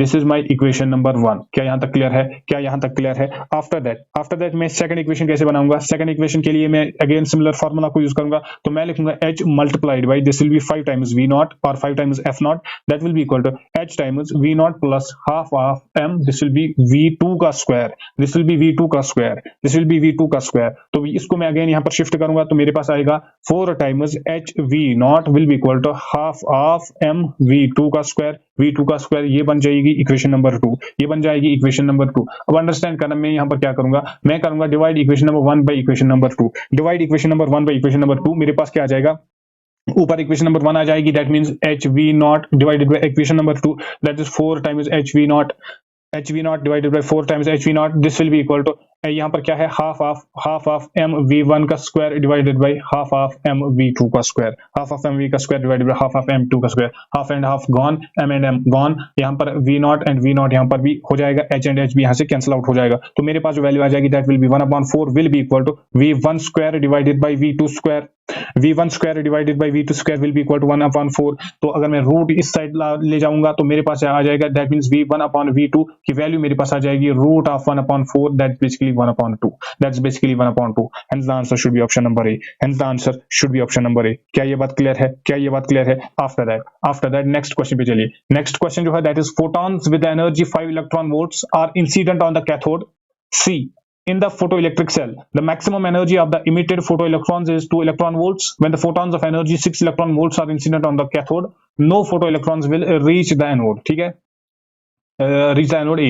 If the stopping potential of A relative, यहाँ पर क्या है, if the stopping potential of A relative to C is, हमें यहाँ पर बताना है कि अगर कोई भी फोटो इलेक्ट्रॉन एनोड पे नहीं जाएगा, कोई भी इलेक्ट्रॉन एनोड पे नहीं जा सकता है, तो हमें एट दैट टाइम बताना है कि स्टॉपिंग पोटेंशियल क्या होगा ए का with respect to B, stopping potential क्या होगा ए का with respect to B. Again similar formula को यूज कीजिए, energy of photon, energy of photon, energy of photon is basically the work function, that means work function plus kinetic energy, plus kinetic energy. क्या यहाँ तक clear है? तो यहाँ पर मुझे क्या दिया गया है, तो एनर्जी यहाँ पर दी गई है 5 इलेक्ट्रॉन वोल्ट्स के इक्वल टू, ठीक है, तो मैं यहाँ पर लिखूंगा 5 electron volts will be equal to, this is work function, this is work function plus kinetic energy मुझे दी गई है equal to 2 electron volts, that means plus 2 electron volts. That mean जो वर्क फंक्शन की वैल्यू यहाँ पर आ जाएगी, work function की वैल्यू मेरे पास आ जाएगी 3 इलेक्ट्रॉन वोल्ट्स के। क्या यहाँ तक क्लियर है? Everybody with me, everybody with me. अब अंडरस्टैंड करना, अब अंडरस्टैंड करना। अगर मैं यहाँ पर सेकंड केस लगाऊंगा, सेकंड केस के लिए जो एनर्जी मेरे पास है that is 6 electron volts, that means 6 electron volts. Let me use another pen over here, let me use this pen. तो मेरे पास जो आ जाएगा 6 इलेक्ट्रॉन वोल्ट्स जो है, 6 electron volts that will be equal to the work for the basically the threshold, that means work function, that means 3 electron volts plus the kinetic energy, plus the kinetic energy. तो यहां से kinetic energy की value क्या आ जाएगी, 6 minus 3, 6 minus 3, 6 minus 3। तो मेरे पास kinetic energy को मैं कैसे लिखूंगा, मैं लिखूंगा E multiplied by stopping potential will be equal to this will be 3 electron volts, E and E will cancel out, तो स्टॉपिंग पोटेंशियल की मेरे पास वैल्यू आ जाएगी 3 वोल्ट्स। स्टॉपिंग पोटेंशियल की मेरे पास वैल्यू आ गई 3 वोल्ट्स, स्टॉपिंग पोटेंशियल की मेरे पास वैल्यू आ गई 3 वोल्ट्स। लेकिन यहाँ पर प्लस 3 को मार्क नहीं करना है, answer will be option number D. अब यहाँ पर मैंने माइनस को अब यहाँ पर मैंने माइनस को मार्क क्यों किया, अंडरस्टैंड करना। The question says that for example this is anode, for example this is the anode and यहाँ पर हमारे पास कैथोड है, यहाँ पर हमारे पास कैथोड है। जब इलेक्ट्रॉन यहाँ से यहाँ की तरफ जाएगा, हमें उसको यहाँ तक एनोड तक नहीं जाने देना है, ठीक है, हमें इसको स्टॉप करना है, हमें इसको स्टॉप करना है। ये जो एनोड है ये इटसेल्फ क्या है, मोर नेगेटिव है, ये मोर नेगेटिव है, ये मोर नेगेटिव पोटेंशियल पे है, hence the answer will be minus, hence the answer will be in minus, that means minus 3 electron volts. क्या यहाँ तक क्लियर है? Everybody with me. नाउ अगर हम आगे चलेंगे, अब now moving ahead, next concept is PN junction and diodes, PN junction and diodes. यहाँ पर मैं आपको थोड़ा सा आइडिया दूंगा। पहली बात, जब हम अगर हम एक एटम को कंसीडर करेंगे, अगर हम एक एटम को कंसीडर करेंगे तो एटम में क्या होती है, एनर्जी लेवल्स होती है, ठीक है, एनर्जी लेवल्स होती है लाइक दिस। यहाँ पर ये बहुत सारी एनर्जी लेवल्स होती है, एनर्जी लेवल्स होती है, मैं इनको लिखूंगा एनर्जी लेवल्स, यहाँ पर एनर्जी लेवल्स होती है, ठीक है। And in case of solids when we talk about solids, यहाँ पर बैंड्स होते हैं, याद रखना, यहाँ पर बैंड्स होते हैं। बैंड्स क्या होते हैं एक्चुअली, ये एक्चुअली होते हैं बहुत सारी लाइंस होती हैं, वो उनको हम कंबाइनेड वे में क्या बोलते हैं, उनको हम कंबाइनेड वे में बोलते हैं बैंड्स, ठीक है। यहाँ पर बैंड्स होते हैं, तो एक बैंड से लेके these are bands and gap between one band and second band, इन दो के दरमियान जो गैप होगी उसको हम बोलेंगे बैंड गैप, इसको हम बोलेंगे बैंड गैप। सिमिलरली यहाँ पर भी ये क्या बन गई, ये बन गई बैंड गैप। और ये क्या होते हैं, these are basically bands of energy, जिस तरीके से यहाँ पर होती है लेवल्स ऑफ एनर्जी, हमारे पास जो सॉलिड्स होते हैं यहाँ पर हमें देखने को मिलते हैं बैंड्स ऑफ एनर्जी। अब अंडरस्टैंड करना, हमारे पास बहुत सारे बैंड्स होते हैं। फॉर एग्जाम्पल अगर हमारे पास एक बैंड होगा कुछ इस तरीके से और ये कंप्लीटली फिल्ड होगा कुछ इस तरीके से, ये एनर्जी लेवल से कंप्लीटली फिल्ड होगा। जब ये कंप्लीटली फिल्ड होगा, याद रखना, जब ये कंप्लीटली जब ये फिल्ड होगा तो इसको हम बोलेंगे वैलेंस बैंड, इसको हम बोलेंगे वैलेंस बैंड। ये इंपॉर्टेंट है, आपको डिफरेंस आनी चाहिए। इसको हम बोलेंगे valence band. In the similar way अगर हमारे पास सेकंड बैंड है लाइक दिस और वो हाफ फिल्ड है, वो हाफ फिल्ड है राइट लाइक दिस, वो हाफ फिल्ड है, इसको मैं बोलूंगा हाफ फिल्ड और मैं बोलूंगा पार्शियल फिल्ड, पार्शियल, और मैं इसको बोलूंगा इनकम्प्लीट, और मैं इसको बोलूंगा इनकम्प्लीट। जब भी हमारे पास इनकम्प्लीट बैंड होगा या हमारे पास पार्शियल बैंड होगा तो उसको हम क्या बोलेंगे, उसको हम बोलेंगे कंडक्शन बैंड, उसको हम बोलेंगे this will B conduction band. क्या यहां तक क्लियर है? Everybody with me, everybody with मी। ये थी कुछ बेसिक्स। अब यहां पर अंडरस्टैंड क्या करना है आपको, दैट्स वेरी इंपॉर्टेंट, वो मैं आपको यहां पर नेक्स्ट स्लाइड में बताऊंगा। अंडरस्टैंड करना, फॉर एग्जाम्पल मेरे पास ये है एक बैंड, बैंड नंबर 1, एंड यहां पर मेरे पास है second band. Let me call this second band as valence band VB, and पहले बैंड को मैं यहां पर नाम दूंगा CB, that means conduction band. मेरे पास वैलेंस बैंड भी है, मेरे पास वैलेंस बैंड भी है, this is valence band, this is valence band with filled with the energy levels, ठीक है, और मेरे पास कंडक्शन बैंड भी है। तो यहां पर जो गैप होगी, इनके दरमियान जो गैप होगी, this is the basically band gap, ठीक है। और अगर ये लार्ज होगी, याद रखना, अगर ये गैप लार्ज होगी तो मैं ये जो मटेरियल होगा this will B an insulator, this will B an insulator, because valence band से कोई भी इलेक्ट्रॉन जंप नहीं कर पाएगा कंडक्शन बैंड में। जब इलेक्ट्रॉन जंप नहीं कर पाएगा यहां से यहां तक, दैट मींस कोई भी कंडक्शन पॉसिबल नहीं होगी, ठीक है। और इसी तरीके से अगर हम कंडक्टर्स की बात करेंगे तो कंडक्टर्स में मेरे पास this is one band, this is one band, और मैं इसको बोलूंगा कंडक्शन बैंड। और कंडक्शन बैंड के साथ जो मेरा वैलेंस बैंड है, this is my valence band, this is my conduction band. जो कंडक्शन बैंड और वैलेंस बैंड है, जो कंडक्शन बैंड और वैलेंस बैंड है, ये ओवरलैप करते हैं, ये ओवरलैप करते हैं। तो यहां पर इजी फ्लो ऑफ इलेक्ट्रॉन्स होता है, एक इलेक्ट्रॉन इजीली जंप कर पाता है दिस वैलेंस बैंड से लेके कंडक्शन बैंड तक, ठीक है। तो इसको हम बोलेंगे कंडक्टर, इसको हम बोलेंगे conductor. As a result of that जो एक कंडक्टर होता है इसमें कंडक्टिविटी हमें देखने को मिलती है। इन द सिमिलर वे अगर मैं सेमीकंडक्टर्स की बात करूंगा तो मैं यहाँ पर दो बैंड बनाऊंगा, दिस इज बैंड नंबर 1, और यहाँ पर मैं बनाऊंगा बैंड नंबर 2। लेकिन ये जो गैप होगी, जो बैंड गैप होगी, this will B small band gap, this will B small band gap. इनके दरमियान जो बैंड गैप होगी वो स्मॉल होगी। दिस इज वैलेंस बैंड और ये वाला जो है this is conduction band. Valence band भी है, कंडक्शन बैंड भी है, तो इसको मैं बोलूंगा सेमीकंडक्टर, इसको मैं बोलूंगा semiconductor. Sometimes it is possible for the electrons to jump from this valence band to this conduction band, and sometimes it's not possible, and sometimes it is not possible, ठीक है। दैट्स व्हाई जो semiconductors होते हैं ये कभी हमें दिखा सकते हैं, कंडक्शन, और कभी नहीं दिखा सकते हैं, ठीक है। Point number 1। पॉइंट नंबर 2 जो आपको यहां पर याद रखना है, अगर मैं टेम्परेचर को फॉर कंडक्टर्स, अगर मैं टेम्परेचर को इंक्रीज करूंगा तो जो रेजिस्टेंस है, resistance will also increase, this is important for conductors. अगर मैं टेम्परेचर को इंक्रीज करूंगा जो रेजिस्टेंस है वो भी इंक्रीज हो जाएगी। And the case is exactly opposite for these semiconductors,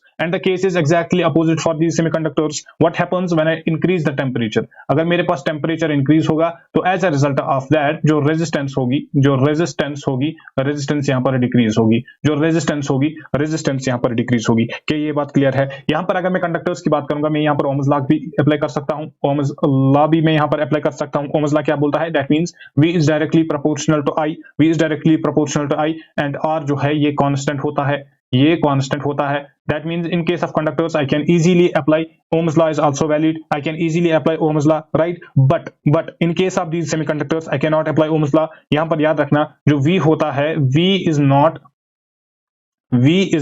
proportional to I, in case of semiconductors। and also जो resistor होता है that's not constant, जो रेजिस्टेंस होती है दैट्स नॉट कांस्टेंट। ये यहाँ पर इंपॉर्टेंट पॉइंट है in the difference between these conductors and these semiconductors. Point number 1। Point number 2, यहाँ पर हमारे पास अगर हम सेमीकंडक्टर्स को देखेंगे मेनली जिनको हमें पढ़ना है, अगर मैं सेमीकंडक्टर्स की बात करूंगा तो सेमीकंडक्टर्स के मेरे पास दो टाइप्स होते हैं। जनरली मेरे पास दो टाइप्स होते हैं, एक को मैं बोलता हूं इंट्रिंसिक सेमीकंडक्टर, और दूसरा मेरे पास होता है एक्सट्रिंसिक सेमीकंडक्टर। क्या ये बात क्लियर है? इंट्रिंसिक सेमीकंडक्टर और सेकंड टाइप जो मेरे पास होता है that's extrinsic semiconductor. Intrinsic semiconductor का मतलब क्या होता है? This is basically pure semiconductors, जो प्योर फॉर्म में होंगे सेमीकंडक्टर्स उनको हम बोलेंगे इंट्रिंसिक सेमीकंडक्टर्स। उनको हम बोलेंगे प्योर सेमीकंडक्टर्स और इंट्रिंसिक सेमीकंडक्टर्स। लाइक मैं यहाँ पर एग्जांपल लूंगा जर्मेनियम की, मैं यहाँ पर लूंगा सिलिकॉन की, ठीक है, क्या ये बात क्लियर है? और in case of these intrinsic semiconductors, जो NH होता है that is equal to Ne and that is equal to Ni, ये बात यहाँ पर याद रखिएगा। This is basically intrinsic charge concentration. क्या ये बात क्लियर है? ये जो है NH, these are holes, these represent the number of holes, and Ne basically these are electrons, this is electrons। क्या ये बात क्लियर है? यहाँ तक क्लियर है? आफ्टर दैट जो एक्सट्रिंसिक सेमीकंडक्टर्स होते हैं, एक्सट्रिंसिक सेमीकंडक्टर्स हमारे पास वो कंडक्टर्स होते हैं that are formed by doping a pure semiconductor. अगर हमारे पास प्योर सेमीकंडक्टर होगा, उसको हमने थोड़ी सी इंप्योरिटी ऐड की, एडेड इम्प्योरिटी। अगर हमारे पास पहले एक प्योर सेमीकंडक्टर था, उसमें हमने कुछ इम्प्योरिटीज को ऐड किया, तो हमारे पास जो सेमीकंडक्टर बनेगा उसको हम बोलेंगे extrinsic semiconductor. Point number 1। Point number 2, जो एक्सट्रिंसिक सेमीकंडक्टर होगा, यहाँ पर हमारे इसके भी दो टाइप्स बनेंगे। यहाँ पर हमारे दो टाइप्स बनेंगे। तो टाइप नंबर 1 जो है उसको मैं बोलूंगा P type semiconductor, this will B P type semiconductor, and type number 2 जो बनेगा that will be N type semiconductor, that will be N type semiconductor। P type semiconductor and N type semiconductor। याद क्या रखना है आपको? Difference क्या याद रखनी है? डिफरेंस ये याद रखनी है इन case of P type semiconductor, P means positive, that means positive charge carriers यहाँ पर ज्यादा होनी चाहिए, ठीक है। that means number of holes will be greater than number of electrons, ये इंपॉर्टेंट है। number of holes will be greater than number of electrons, and in case of this N type of semiconductor, N means negative, तो आपको याद रखना है number of electrons will be greater than number of holes, number of electrons will be greater than number of holes। point number 1। point number 2 जो आपको यहाँ पर याद रखना है, how P type semiconductor is formed। this is basically formed by adding trivalent impurity, we get P type semiconductor, and by adding यहाँ पर याद रखना, by adding pentavalent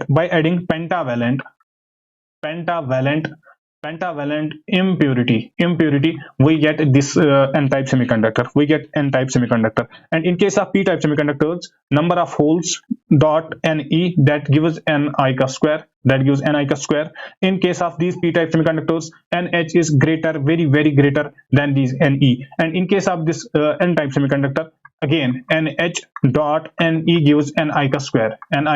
however in case of this N type semiconductor, यहाँ पर Ne जो होता है that means electrons जो होते हैं वो ज्यादा होते हैं as compared to these holes। is that clear everybody with me? after that जो हमारा next concept आएगा, जो हमें next concept पढ़ना है, that is basically PN junction diode,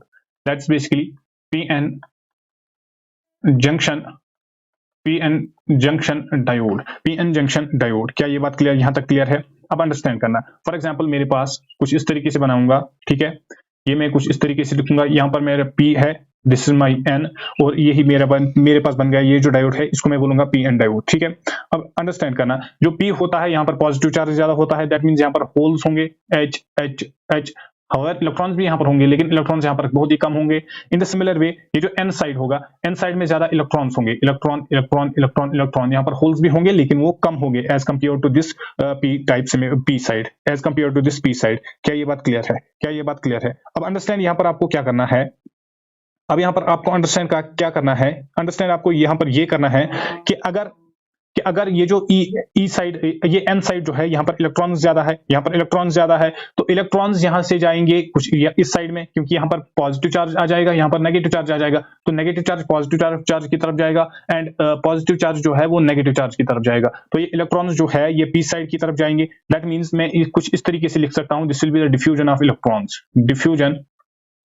electrons। What will be diffusion of electron? Diffusion of electrons will be from N side to P side, and ultimately जो direction of electrons होती है उसकी opposite होती है direction of current। तो मैं यहाँ पर बोलूंगा direction of current will be like this, और इसको मैं बोलूंगा I diffusion, that means diffusion current, that means this will be diffusion current। क्या ये बात क्लियर है? यहाँ पर और एक बात याद रखना, अगर मैं सिंबल की बात करूंगा तो सिंबल कुछ इस तरीके से होता है,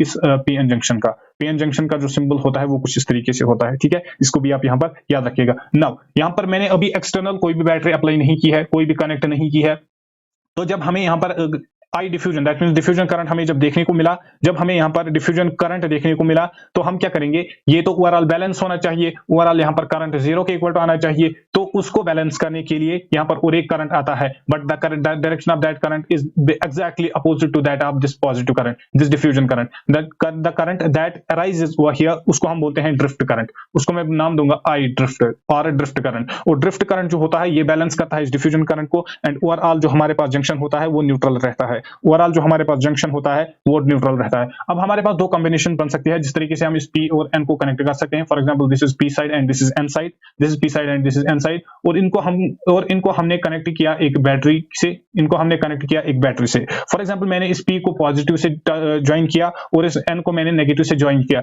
तो मैं इसको क्या बोलूंगा, मैं इसको बोलूंगा फॉरवर्ड बायस, मैं इसको बोलूंगा फॉरवर्ड बायसिंग, तो मैं इसको बोलूंगा FWB, that means forward biasing, that means forward biasing. क्या ये बात क्लियर है? And in case of forward biasing, since the positive terminal is joined to the P terminal, P and correct, तो अगर मैं आई नेट की बात करूंगा, दैट मींस नेट करंट की बात करूंगा, that will be I diffusion, that will be I diffusion. And I drift जो होता है, आई ड्रिफ्ट यहाँ पर सिमिलर जीरो के इक्वल आ जाता है, ठीक है, वो कांस्टेंट रहता है, तो आई नेट यहाँ पर आ जाएगा आई डिफ्यूजन के equal to, similar to I diffusion. क्या ये बात क्लियर है? क्या ये बात क्लियर है? Point number 1। पॉइंट नंबर 2, हमारे पास सेकंड कॉम्बिनेशन बन सकती है कुछ इस तरीके से, this is my P and this is my N, इनको हमने एक बैटरी से कनेक्ट किया, कुछ इस तरीके से इनको हमने बैटरी से कनेक्ट किया, लेकिन ये जो P है इसको मैंने नेगेटिव साइड से नेगेटिव टर्मिनल से कनेक्ट किया, एंड ये जो N है इसको मैंने पॉजिटिव टर्मिनल से कनेक्ट किया, तो मेरे पास ये वाली जो कॉम्बिनेशन है इसको मैं बोलूंगा रिवर्स बायसिंग, क्या ये बात भी क्लियर है? इसको मैं बोलूंगा रिवर्स बायसिंग। तो यहाँ पर जो करंट होता है वो स्मॉल लीकेज करंट होता है, यहाँ पर कुछ इस डायरेक्शन में स्मॉल लीकेज करंट होगा, क्या ये बात भी क्लियर है?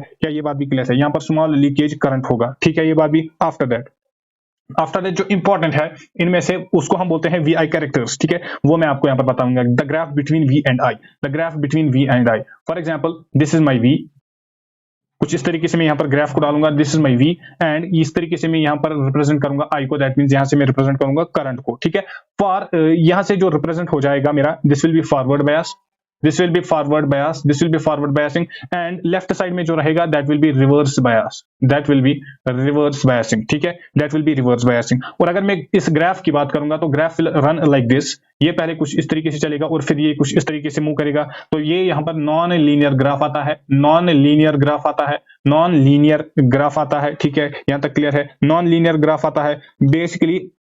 यहाँ पर याद रखना, अगर हम नेक्स्ट की बात करेंगे, दैट मींस रिवर्स बायस की बात करेंगे, तो रिवर्स बायस में कोई भी यहाँ पर करंट हमें देखने को नहीं मिलेगी फॉर सम टाइम, कुछ इस तरीके से, और यहाँ पर हमें ब्रेक डाउन देखने को मिलेगा, this will be break down point.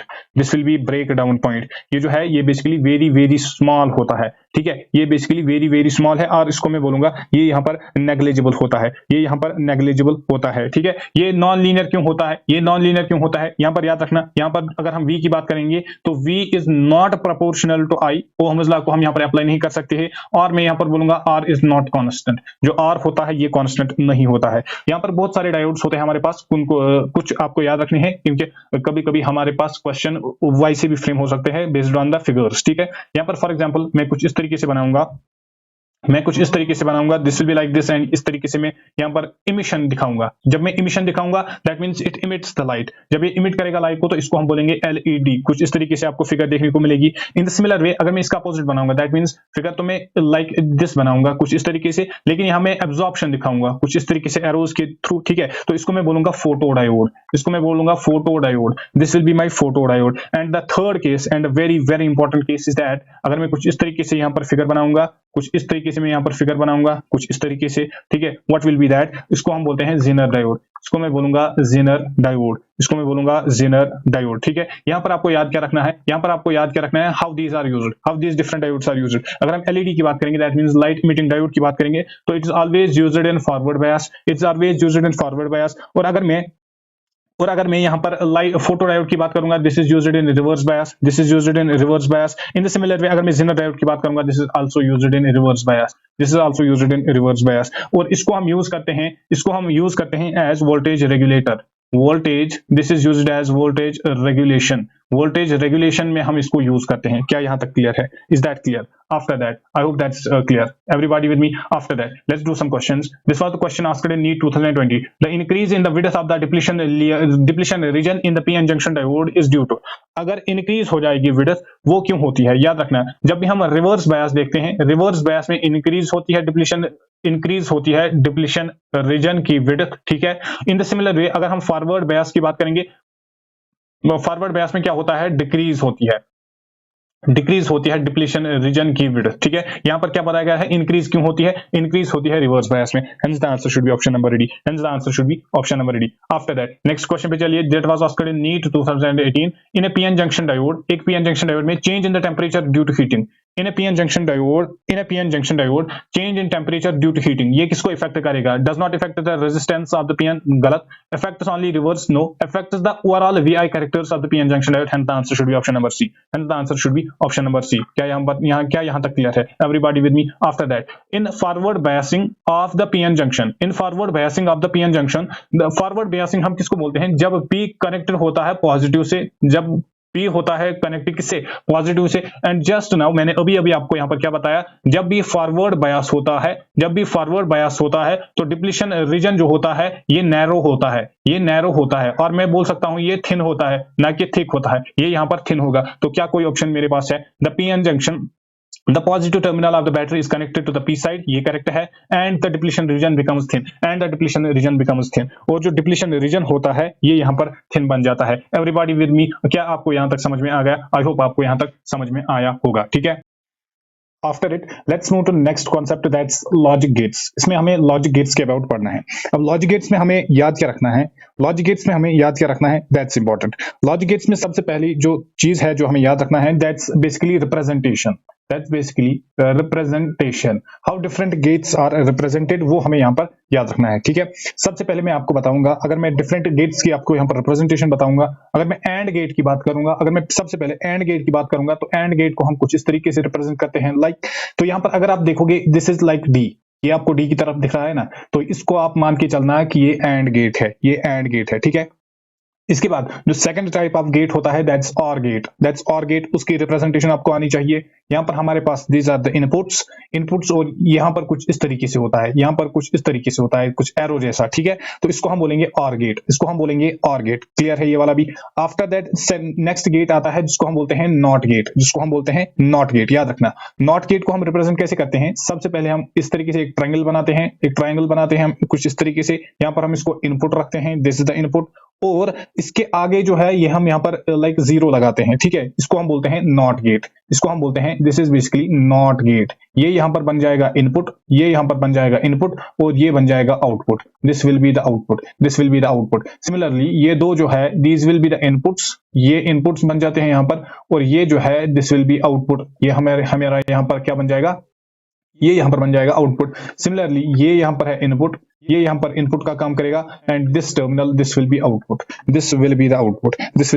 क्या यहाँ तक क्लियर है? ओके। आफ्टर दैट हमें यहाँ पर इनकी थोड़ी सी यहाँ पर बूलियन एक्सप्रेशन को लिखना है, ठीक है। हम कैसे वो लिखते हैं, अंडरस्टैंड करना। एंड सबसे पहले मैं आपको बताऊंगा एंड गेट के बारे में। एंड गेट का मतलब होता है डॉट, ठीक है, और वी कैन से मल्टीप्लिकेशन, याद रखना। अगर हमारे पास एक गेट है लाइक दिस, अगर मेरे पास एक गेट है एंड गेट, ठीक है, ये एक एंड गेट है, यहाँ पर एक इनपुट और दूसरा इनपुट है बी, और जो मेरा आउटपुट है दैट्स वाई। तो मैं इसकी बूलियन एक्सप्रेशन कैसे लिखूंगा? याद रखना, मैं पहले लिखूंगा इनपुट ए, यहाँ पर मैं लिखूंगा इनपुट बी, और यहाँ पर मैं लिखूंगा आउटपुट वाई। अब अंडरस्टैंड करना, जब मैं ए 1 दूंगा, अगर मैं ए को 1 दूंगा और बी को भी मैं 1 दूंगा, दैट मींस हमें इस ए एंड बी के दरमियान अगर हम एंड को देखेंगे, अंडरस्टैंड करना, अगर मैं एंड को देखूंगा तो एंड की जो एक्सप्रेशन आएगी that will be A dot B, याद रखना। दैट मींस अगर मैं दोनों को 1 के इक्वल टू लूंगा, that means 1.1 that will be equal to 1। इसी तरीके से 1.0 that will be equal to 0, 0.1 that will be equal to 0। In the similar way अगर मैं लिखूंगा 0.0 and that will again be equal to 0। तो इस तरीके से मैं बूलियन एक्सप्रेशन लिख सकता हूं, किसके लिए? एंड गेट के लिए। सिमिलरली अगर मैं यहाँ पर नैंड गेट को लिखूंगा, अगर मैं यहाँ पर नॉट गेट को लिखूंगा, अगर मैं यहाँ पर नॉट गेट के लिए लिखूंगा। तो नॉट गेट के लिए मैं क्या लिख सकता हूं, यहाँ पर मैंने अगर मैं पहले उसकी रिप्रेजेंटेशन पहले बनाऊंगा, कुछ इस तरीके से ट्रायंगल बनाऊंगा, फिर यहाँ पर एक जीरो लगाऊंगा, ठीक है। ये मेरा है नॉट गेट। अब नॉट गेट में होता क्या है, अगर ये मेरा इनपुट है ए, तो मेरा आउटपुट ये हो जाएगा, दिस इज वाई। और रिप्रेजेंट में इसको कैसे करूंगा, मैं इसको रिप्रेजेंट करूंगा, this will be the input and this will be the output, कुछ इस तरीके से। अगर मैं ए को दूंगा वो जीरो, तो वाई मेरा हो जाएगा one, that means not, exactly opposite of the input यहाँ पर हमारा आउटपुट आता है, ठीक है। अगर मैं ए को दूंगा वन, तो यहाँ पर मेरा आ जाएगा zero. This is how it works, this is how it works. तो ये था नॉट गेट, ठीक है।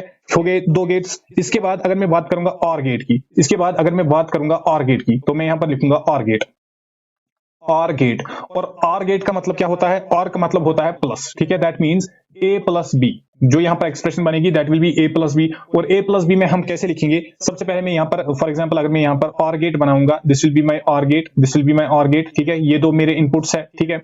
अब मैं इसको कैसे लिखूंगा, बूलियन एक्सप्रेशन में कैसे लिख सकता हूँ। सबसे पहले मैं यहाँ पर ए लिखूंगा, यहाँ पर मैं बी लिखूंगा, यहाँ पर मैं ए लिखूंगा और यहाँ पर मैं बी लिखूंगा। जब मैंने ये ए एंड बी यहाँ पर इनपुट दो लिखे, तो इसके बाद मैं यहाँ पर लिखूंगा Y, Y will be the output. अब यहाँ पर मैं इनको कैसे रिप्रेजेंट कर सकता हूँ, सबसे पहले मुझे ए प्लस बी यहाँ पर करना है। दैट मीन्स अगर मैं ए को वन दूंगा एंड अगर मैं बी को भी वन दूंगा, that means what will be the output, output will be A plus B, that means one plus one, and one plus one obviously will be equal to one, one plus one obviously will be equal to one, ठीक है। इसके बाद अगर मैं ए को दूंगा one and B को रखूंगा जीरो, अगर मैं ए को दूंगा वन और बी को रखूंगा zero, that means A plus B यहां पर अगेन वन के इक्वल टू आ जाएगा, that means output should be equal to one, that means output should be equal to one, that means output should be equal to one. After that अगर मैं third case की बात करूंगा, third case में मैं क्या करूंगा, थर्ड केस में मैं ए को दूंगा जीरो एंड बी को मैं दूंगा वन, ए को मैं दूंगा जीरो एंड बी को मैं दूंगा वन। दैट मींस जो मेरा आउटपुट यहां पर आ जाएगा, that will be zero plus one, and zero plus one will again be equal to one, zero plus one will again be equal to one. That's how it works. तो ये थी और गेट की यहां पर एक्सप्रेशन, ठीक है। After that मेरे पास आते हैं दो और गेट्स। एक को मैं बोलता हूं नैंड गेट, एक को मैं बोलता हूं नैंड गेट, याद रखना, एक को मैं बोलता हूं NAND gate. What NAND gate is exactly, सबसे पहले मैं यहां पर एक एंड गेट बनाऊंगा, दिस इज एंड गेट, और इसके आगे मैं नॉट गेट लगाऊंगा, तो इसको मैं बोलूंगा नैंड गेट, ठीक है। और इसकी एक्सप्रेशन क्या आती है, इसकी एक्सप्रेशन आती है पहले एंड की मींस ए डॉट बी, और फिर मैं इसके ऊपर नॉट लगाऊंगा, that means A dot B का negation, this is how it works for NAND gate. और सिमिलरली मेरे पास जो नेक्स्ट टाइप ऑफ गेट होगा उसको मैं बोलूंगा नॉर गेट, और नॉर गेट को मैं रिप्रेजेंट कैसे करूंगा, सबसे पहले मैं यहां पर एक और गेट बनाऊंगा, this is my OR gate, सबसे पहले मैंने और गेट बनाया और और गेट के आगे मैंने एक नॉट गेट लगाया, ठीक है, एक नॉट लगाया, तो उसको मैं बोलूंगा नॉर गेट। और इसकी एक्सप्रेशन क्या होती है, इसकी एक्सप्रेशन होती है सबसे पहले और की, that means A plus B, और इसी की नेगेशन मुझे यहां पर लेनी है। अब यहां पर एक बात इंपॉर्टेंट है जिससे क्वेश्चन पूछे जाते हैं, दैट इज ये जो नैंड गेट है एंड ये नॉर गेट है, जो है इनको हम बोलते हैं यूनिवर्सल गेट्स, इनको हम बोलते हैं यूनिवर्सल गेट्स। अब इनको यूनिवर्सल गेट्स क्यों बोलते हैं, क्योंकि ये दो ऐसे गेट्स हैं जिनसे हम कोई भी गेट प्रोड्यूस कर सकते हैं। For example let me take an example over here. For example मेरे पास एक गेट है लाइक दिस, ठीक है, यहां पर मैंने नॉट लगाया इसको, this is NOT gate, this is NAND gate, ठीक है। अब फॉर एग्जांपल यहां पर अंडरस्टैंड करना, ये दो टर्मिनल्स मैंने ज्वाइन किए और यहां पर मैंने एक ही टर्मिनल रखा। अगर मैं यहां पर इनपुट दूंगा जीरो, तो ये जीरो यहां भी आ जाएगा, ये जीरो यहां भी आ जाएगा, ठीक है। Zero and zero that will be equal to zero, zero and zero that will be equal to zero, लेकिन यहां पर आगे नॉट लगाया है, that means it should be the exactly opposite. यहां पर आउटपुट जो आएगा that will be equal to one, now let's take another example. For example मैं यहां पर इनपुट में दूंगा वन, जब मैं इनपुट में दूंगा वन, तो यहां पर भी वन आ जाएगा, यहां पर भी वन आ जाएगा, और वन का and, that means one and one, जब वन का एंड वन के साथ हो जाएगा, दैट मींस यहां पर आउटपुट आना चाहिए वन, लेकिन यहां पर नॉट गेट लगा है, तो output will be equal to zero, अब इस गेट को देखो, जब मेरे पास जीरो था तो मेरे पास आउटपुट आ गया वन, जब मेरे पास इनपुट वन के इक्वल टू था तो मेरे पास जो आउटपुट आ गया वो आ गया जीरो के इक्वल टू। क्या मैं बोल सकता हूं ये वाला जो गेट है, यहां पर जो मेरा रिजल्टेंट गेट एक्चुअली बन गया, ये एक नॉट गेट है, दैट्स हाउ इट वर्क्स। इसके अलावा कुछ पॉइंट्स आपको याद रखने हैं। डिमॉर्गन्स रूल जो हमने पढ़ा होगा उसको हम फ्रीक्वेंटली यूज करेंगे अपने न्यूमेरिकल्स में, ठीक है। वहां पर क्या है, अगर हमारे पास ए डॉट बी की नेगेशन होगी, याद रखना ए डॉट बी की होल नेगेशन, दोनों पे नेगेशन होगी, तो इसको हम कैसे लिखेंगे, इसको हम लिखेंगे ए नेगेशन, याद रखना ए नेगेशन। इनको हम सेपरेट करेंगे बाय प्लस, इनको हम डॉट है यहां पर, लेकिन इनको हम सेपरेट करेंगे बाय प्लस, दैट मींस हम लिखेंगे ए नेगेशन प्लस बी नेगेशन, और नेगेशन इनको सेपरेटली हम प्रोवाइड करेंगे, और नेगेशन जो है इनको हम सेपरेटली प्रोवाइड डिवाइड करेंगे। Is that clear? After that in the similar वे इसका अपोजिट भी एग्जैक्टली ट्रू है। दैट मींस अगर हमारे पास a प्लस बी है, दैट मींस अगर हमारे पास a प्लस बी है और दोनों पे एक ही नेगेशन लगी है, दोनों पे होल नेगेशन लगी है, तो इसको अकॉर्डिंग टू डिमॉर्गन्स रूल इसको हम कैसे लिख सकते हैं? a को सेपरेट लिखेंगे और b को सेपरेट लिखेंगे। a की नेगेशन सेपरेट लिखेंगे, b की नेगेशन सेपरेट लिखेंगे, लेकिन यहां पर इनके बीच में प्लस था तो यहां पर हमारे पास आ जाएगा मल्टीप्लिकेशन और मैं बोलूंगा डॉट आ जाएगा, तो यहां पर हमारे इनके बीच में आ जाएगा डॉट। तो ये क्या है? ये this is basically according to De Morgan's rule, according to De Morgan's law आप बोल सकते हो या आप रूल बोल सकते हो। सो ये हम यूज करेंगे अपने न्यूमेरिकल्स में। क्या यहां तक क्लियर है? आई hope that's clear. Everybody with मी?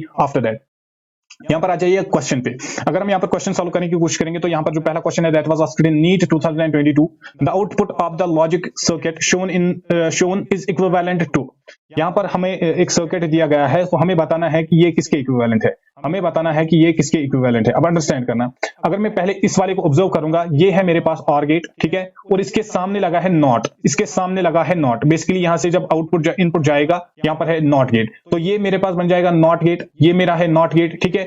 और यहां पर जो है this is OR gate, this is OR gate, और ऑर के सामने यहां पर लगा है नॉट गेट, ऑर के सामने यहां पर लगा है नॉट गेट, और के सामने यहां पर लगा है नॉट गेट, ठीक है। तो नॉट और नॉट यहां पर जब डबल नेगेशन आती है तो वो दोनों एक दूसरे को कैंसिल आउट करते हैं, तो हमारे पास रहा और गेट, और मैं बोल सकता हूं option number A should be the right answer, option number A should be the right answer. और इसको मैं कुछ इस तरीके से भी लिख सकता हूं, दिस इज और गेट, दिस इज और गेट, और गेट को मैं कुछ इस तरीके से लिखूंगा, और गेट को मैं कुछ इस तरीके से लिखूंगा, this is my OR gate, और गेट के सामने दिस इज नॉट गेट, तो कुछ इस तरीके से मैं इसको रिप्रेजेंट करूंगा, ठीक है, कि नॉट गेट है, और नॉट गेट के सामने अगेन मेरा और एक नॉट गेट है, दैट मींस यहां पर मेरा और एक नॉट गेट है। नॉट गेट और not gate again double negation जब आती है तो दोनों एक दूसरे को कैंसिल करते हैं, तो हमारे पास जो ओरिजिनल रहेगा that will be the OR gate, that will be only OR gate. I hope that's clear, I hope that's clear. Everybody with me on that?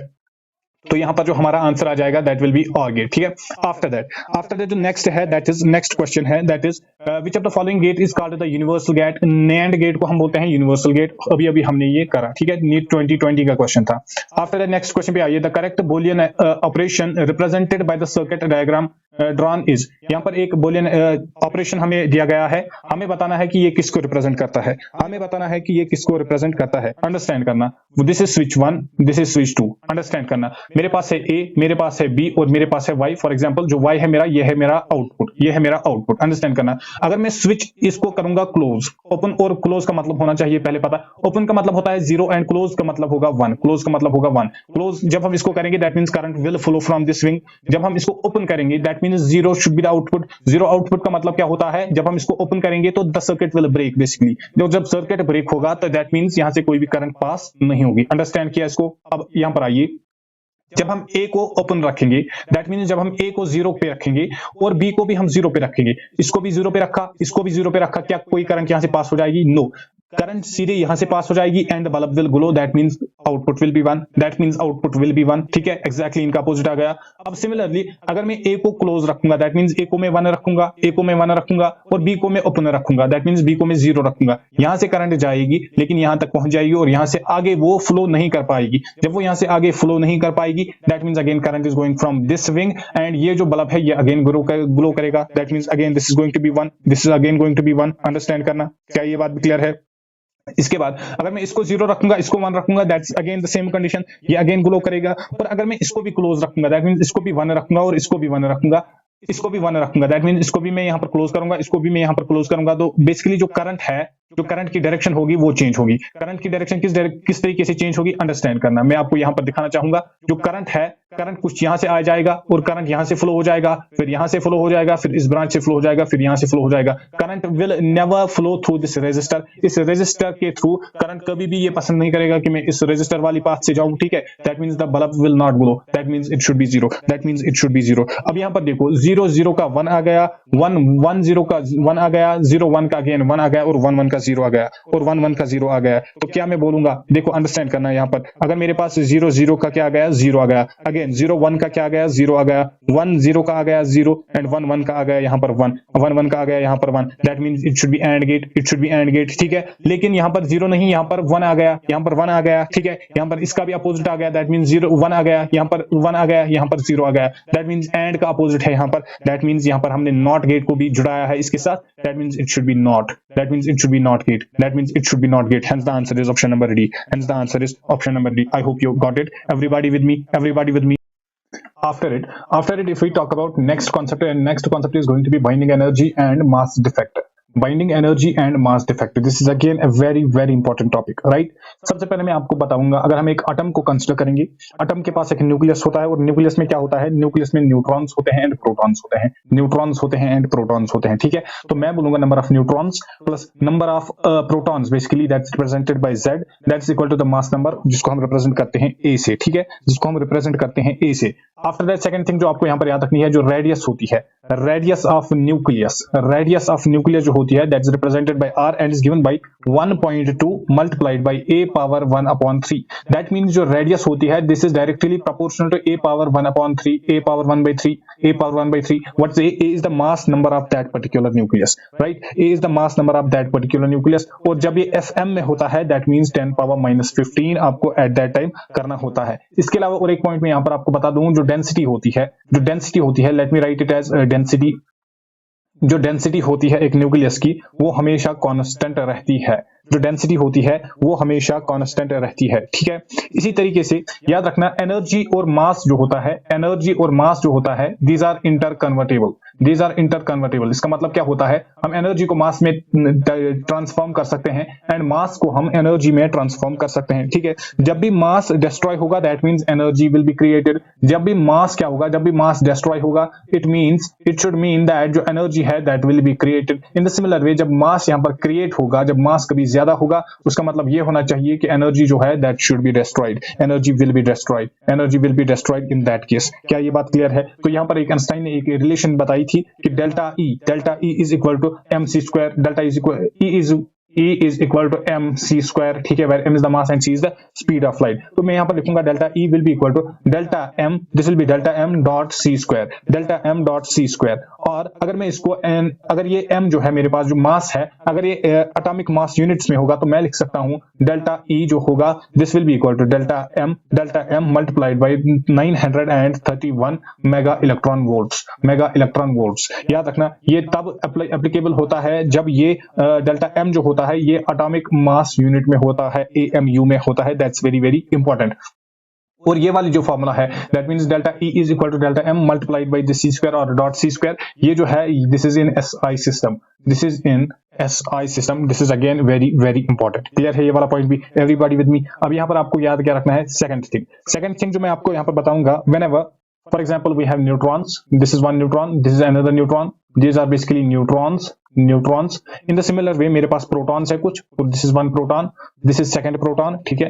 these are basically protons, ठीक है। जब ये कंबाइन होते हैं तो ये हमारे पास क्या बनाएंगे, ये एक न्यूक्लियस बनाएंगे। उसमें न्यूट्रॉन्स भी प्रेजेंट होंगे, उसमें प्रोटॉन्स भी प्रेजेंट होंगे, उसमें न्यूट्रॉन्स भी प्रेजेंट होंगे एंड उसमें प्रोटॉन्स भी प्रेजेंट होंगे। This is basically nucleus, this is a nucleus, ठीक है। यहां तक क्लियर है?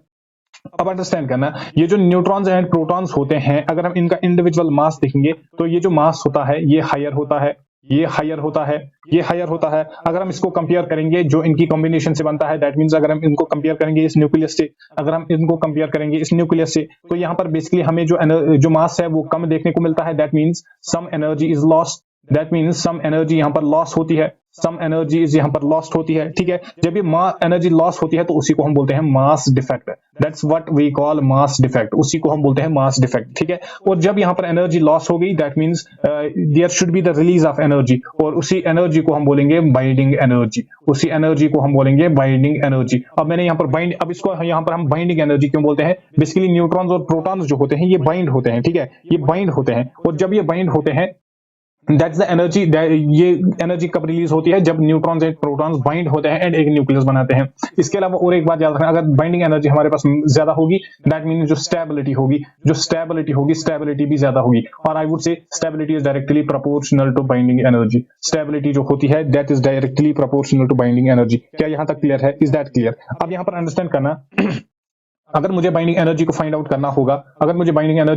करना होगा, binding energy will be equal to delta m, this will be delta m dot c², ठीक है। और मैं इसको इस तरीके से भी लिख सकता हूं, this will be delta m multiplied by 931 mega electron volts. अब what is this delta m? ये डेल्टा m है क्या? This is mass defect. इसको हम बोल सकते हैं summation of mass of protons plus mass of neutrons, that is basically ये लार्जर मास जो होता है, माइनस इसको हम करेंगे माइनस इसको हम करेंगे स्मॉलर मास, और स्मॉलर मास यहाँ पर क्या होता है, mass of nucleons, mass of nucleus मैं बोलूंगा, मास ऑफ न्यूक्लियस। क्या ये बात भी क्लियर है? इसके अलावा यहाँ पर आपको और एक बात याद रखनी है, बाइंडिंग एनर्जी पर न्यूक्लियॉन, उसको हम रिप्रेजेंट करेंगे सीधे बाइंडिंग एनर्जी डिवाइडेड बाई ए, ठीक है, where A is the mass number, this is the binding energy per nucleon, this is the binding energy per nucleon। और सिमिलरली मैं क्या लिखूंगा, मैं लिखूंगा delta mc square divided by A, और इसको मैं फर्दर लिख सकता हूं 931 multiplied by delta m, and this will be divided by A, this will be divided by A, और यही डिटरमाइन करेगा स्टेबिलिटी एक न्यूक्लियस की, ठीक है। आफ्टर दैट इसके बाद आपको याद क्या रखना है, इसके बाद आपको याद रखना है एक ग्राफ में यहाँ पर आपको दूंगा एक graph, this is the graph between binding energy, यहाँ से मैं बाइंडिंग एनर्जी को रिप्रेजेंट करूंगा, एंड इस साइड से मैं ए को रिप्रेजेंट करूंगा, what is a is the mass number. और ये जो ग्राफ है ये कुछ इस तरीके से रन करता है, याद रखना ये कुछ इस तरीके से रन करता है, कुछ लाइक दिस। और ये जो मैक्सिमम बाइंडिंग एनर्जी होती है ये यहाँ पर रिप्रेजेंट होती है फॉर आयरन न्यूक्लियस, ये यहाँ पर आयरन न्यूक्लियस के लिए रिप्रेजेंट होती है। और इसका मतलब क्या होता है कि मोस्ट स्टेबल न्यूक्लियस जो आयरन होता है, इसका जो न्यूक्लियस होता है वो मोस्ट स्टेबल न्यूक्लियस होता है, ठीक है, इसको आप याद रखिएगा।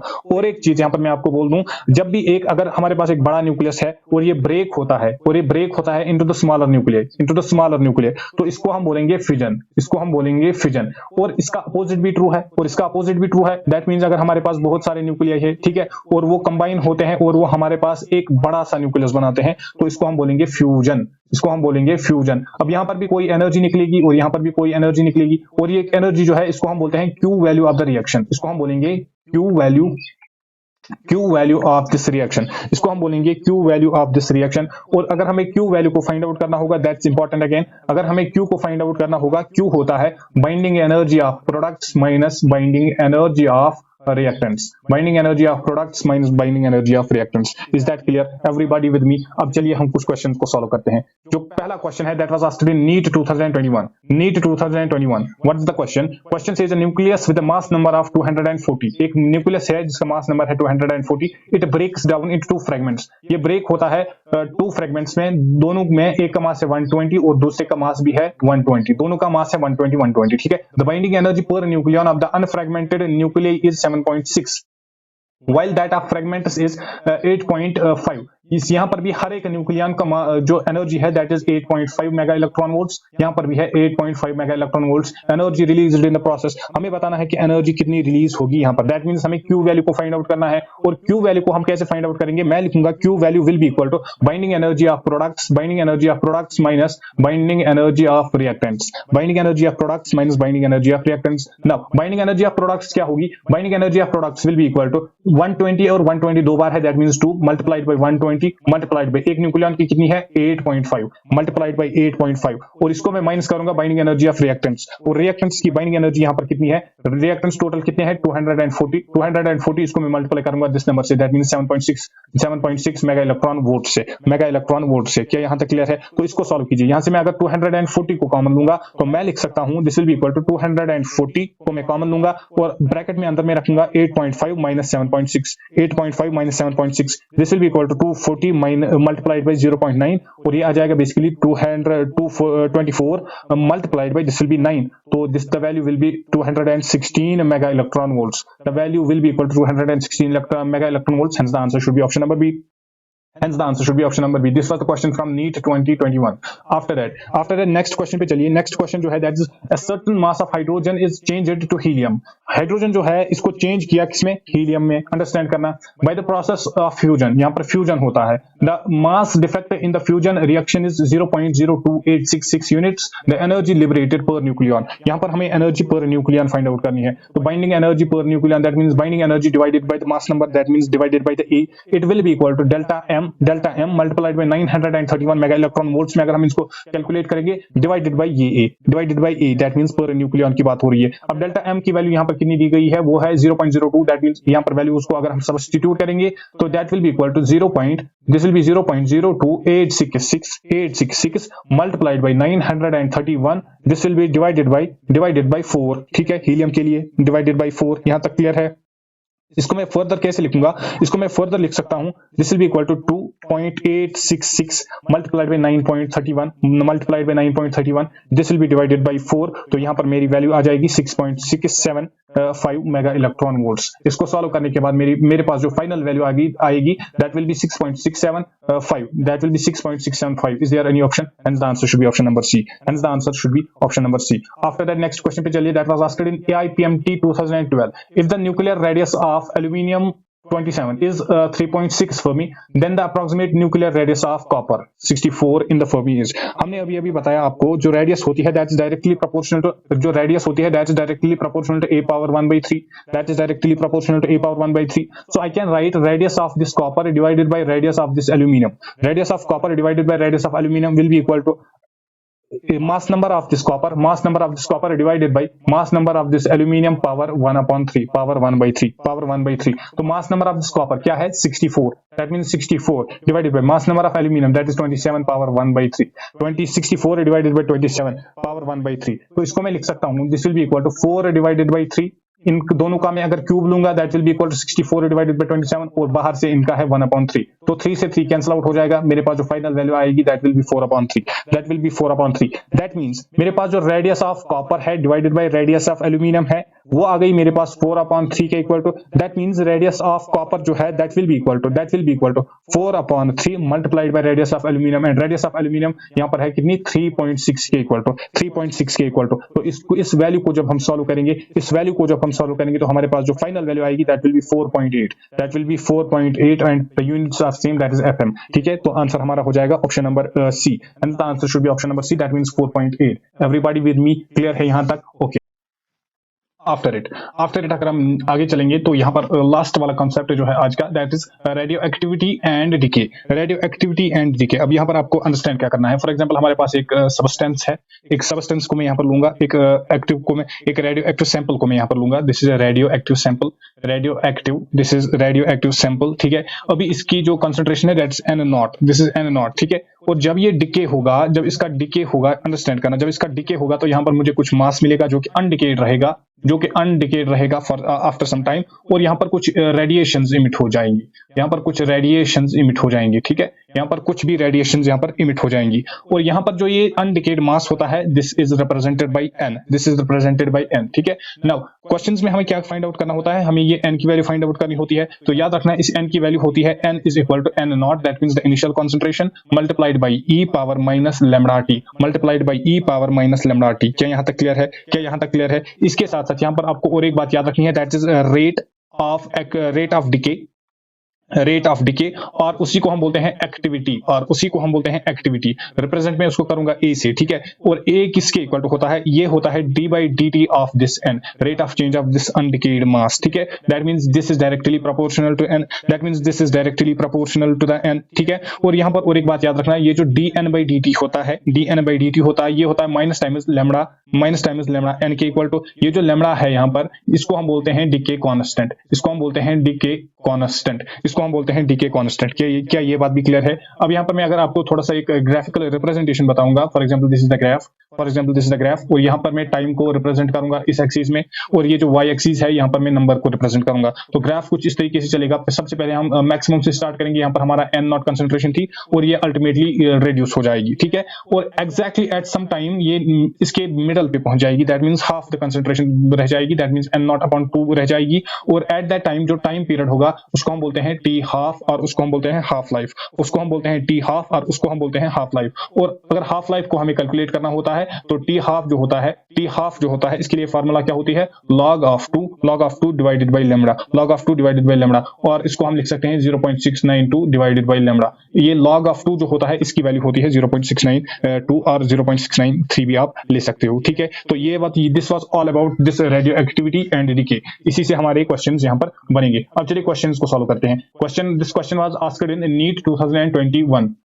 The half life of a radioactive nuclide is 100 years। यहाँ पर हाफ लाइफ दिया गया है। The fraction of the original activity that will remain after 150 hours would be. हमें बताना है कि आफ्टर 150 आवर्स कितना रहेगा। ठीक है, हमने अभी पढ़ा कि n अपॉन n नॉट जो होता है that is equal to e upon minus lambda t. ठीक है, इन द सिमिलर वे मैं लिख सकता हूँ a अपॉन a नॉट जो होता है this is equal to e upon this is equal to e multiplied by minus lambda t minus lambda t minus lambda t. ठीक है, तो यहाँ से मैं e की वैल्यू अगर फाइंड आउट करूंगा तो मैं बोलूंगा, अगर मैं यहाँ से इसकी वैल्यू फाइंड आउट करूंगा तो मैं बोलूंगा a अपॉन a नॉट, मैं बोलूंगा this will be equal to a upon a not will be equal to e power minus ln of 2 divided by t half, ln of 2 divided by t half. ये मैंने lambda की value find out की अभी जब मैंने half life की आपको वहां पर फार्मूला बताई थी मल्टीप्लाइड बाई t। ये t जो है ये इसका अपना ही है, तो इसको मैं फर्दर अगर लिखूंगा तो मैं लिखूंगा e power minus times ln of 2 divided by t half की वैल्यू कितनी है 100 के इक्वल टू दी गई है। ठीक है, मल्टीप्लाइड बाई t टाइम की वैल्यू क्या है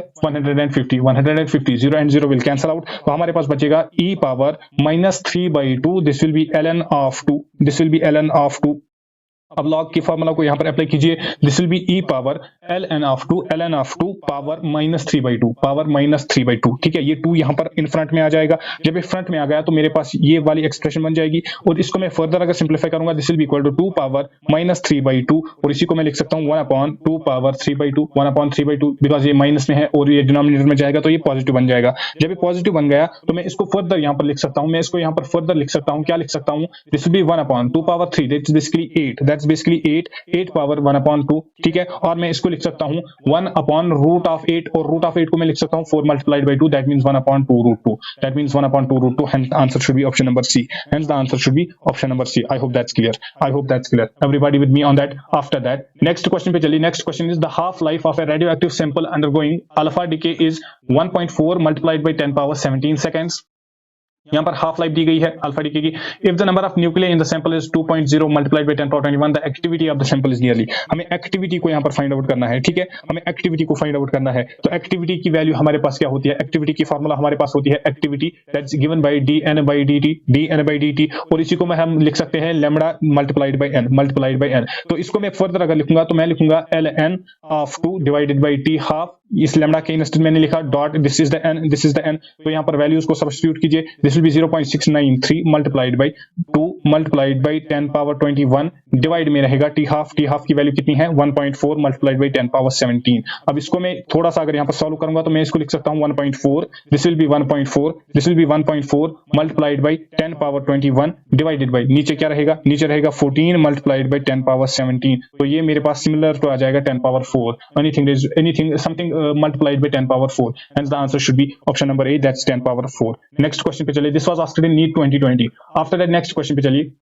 Next question is the rate of radioactive disintegration at an instant for the radioactive sample of the half-life is 2.2 multiplied by 10 power 9 second inverse is 10 seconds। The number of radioactive atoms that in that sample at that instant is। हमें बताना है कि number of atoms कितने रहेंगे इसमें। तो activity की value यहाँ पर है 10 power 10। ठीक है, और activity होती क्या है lambda multiplied by n और इसी को हम लिखते हैं dn/dt, तो मैं यहाँ पर लिख सकता हूँ activity will be equal to log of 2 divided by t half, log of 2 divided by t half multiplied by n dot this n। तो यहाँ पर मैं n की वैल्यू फाइंड आउट मुझे करनी है, n की वैल्यू मेरे पास आ जाएगी, this will B a dot t half divided by ln of 2। अब यहाँ पर वैल्यूज को सब्स्टिट्यूट कीजिए और यहाँ पर आपको अपना आंसर मिल जाएगा और आप उस आंसर को, ये आपके लिए होमवर्क है, आप उस आंसर को कमेंट सेक्शन में नीचे लिखोगे, दैट्स इट। ये आपको समझ में आ गया, यहाँ पर आप वैल्यूज को सब्स्टिट्यूट करना है। इसके अलावा यहाँ पर होमवर्क के लिए आपके लिए और एक क्वेश्चन है, इसका जो आंसर आ जाएगा वो भी आप नीचे कमेंट सेक्शन में मेंशन करोगे। ठीक है, आई होप आप सबको ये वाला session, amazing session I would से पसंद आया होगा, और अगर आपको ये वीडियो पसंद आई तो वीडियो को लाइक करें और चैनल को सब्सक्राइब करें और हम मिलेंगे नेक्स्ट वीडियो में, तब तक के लिए ओके बाय।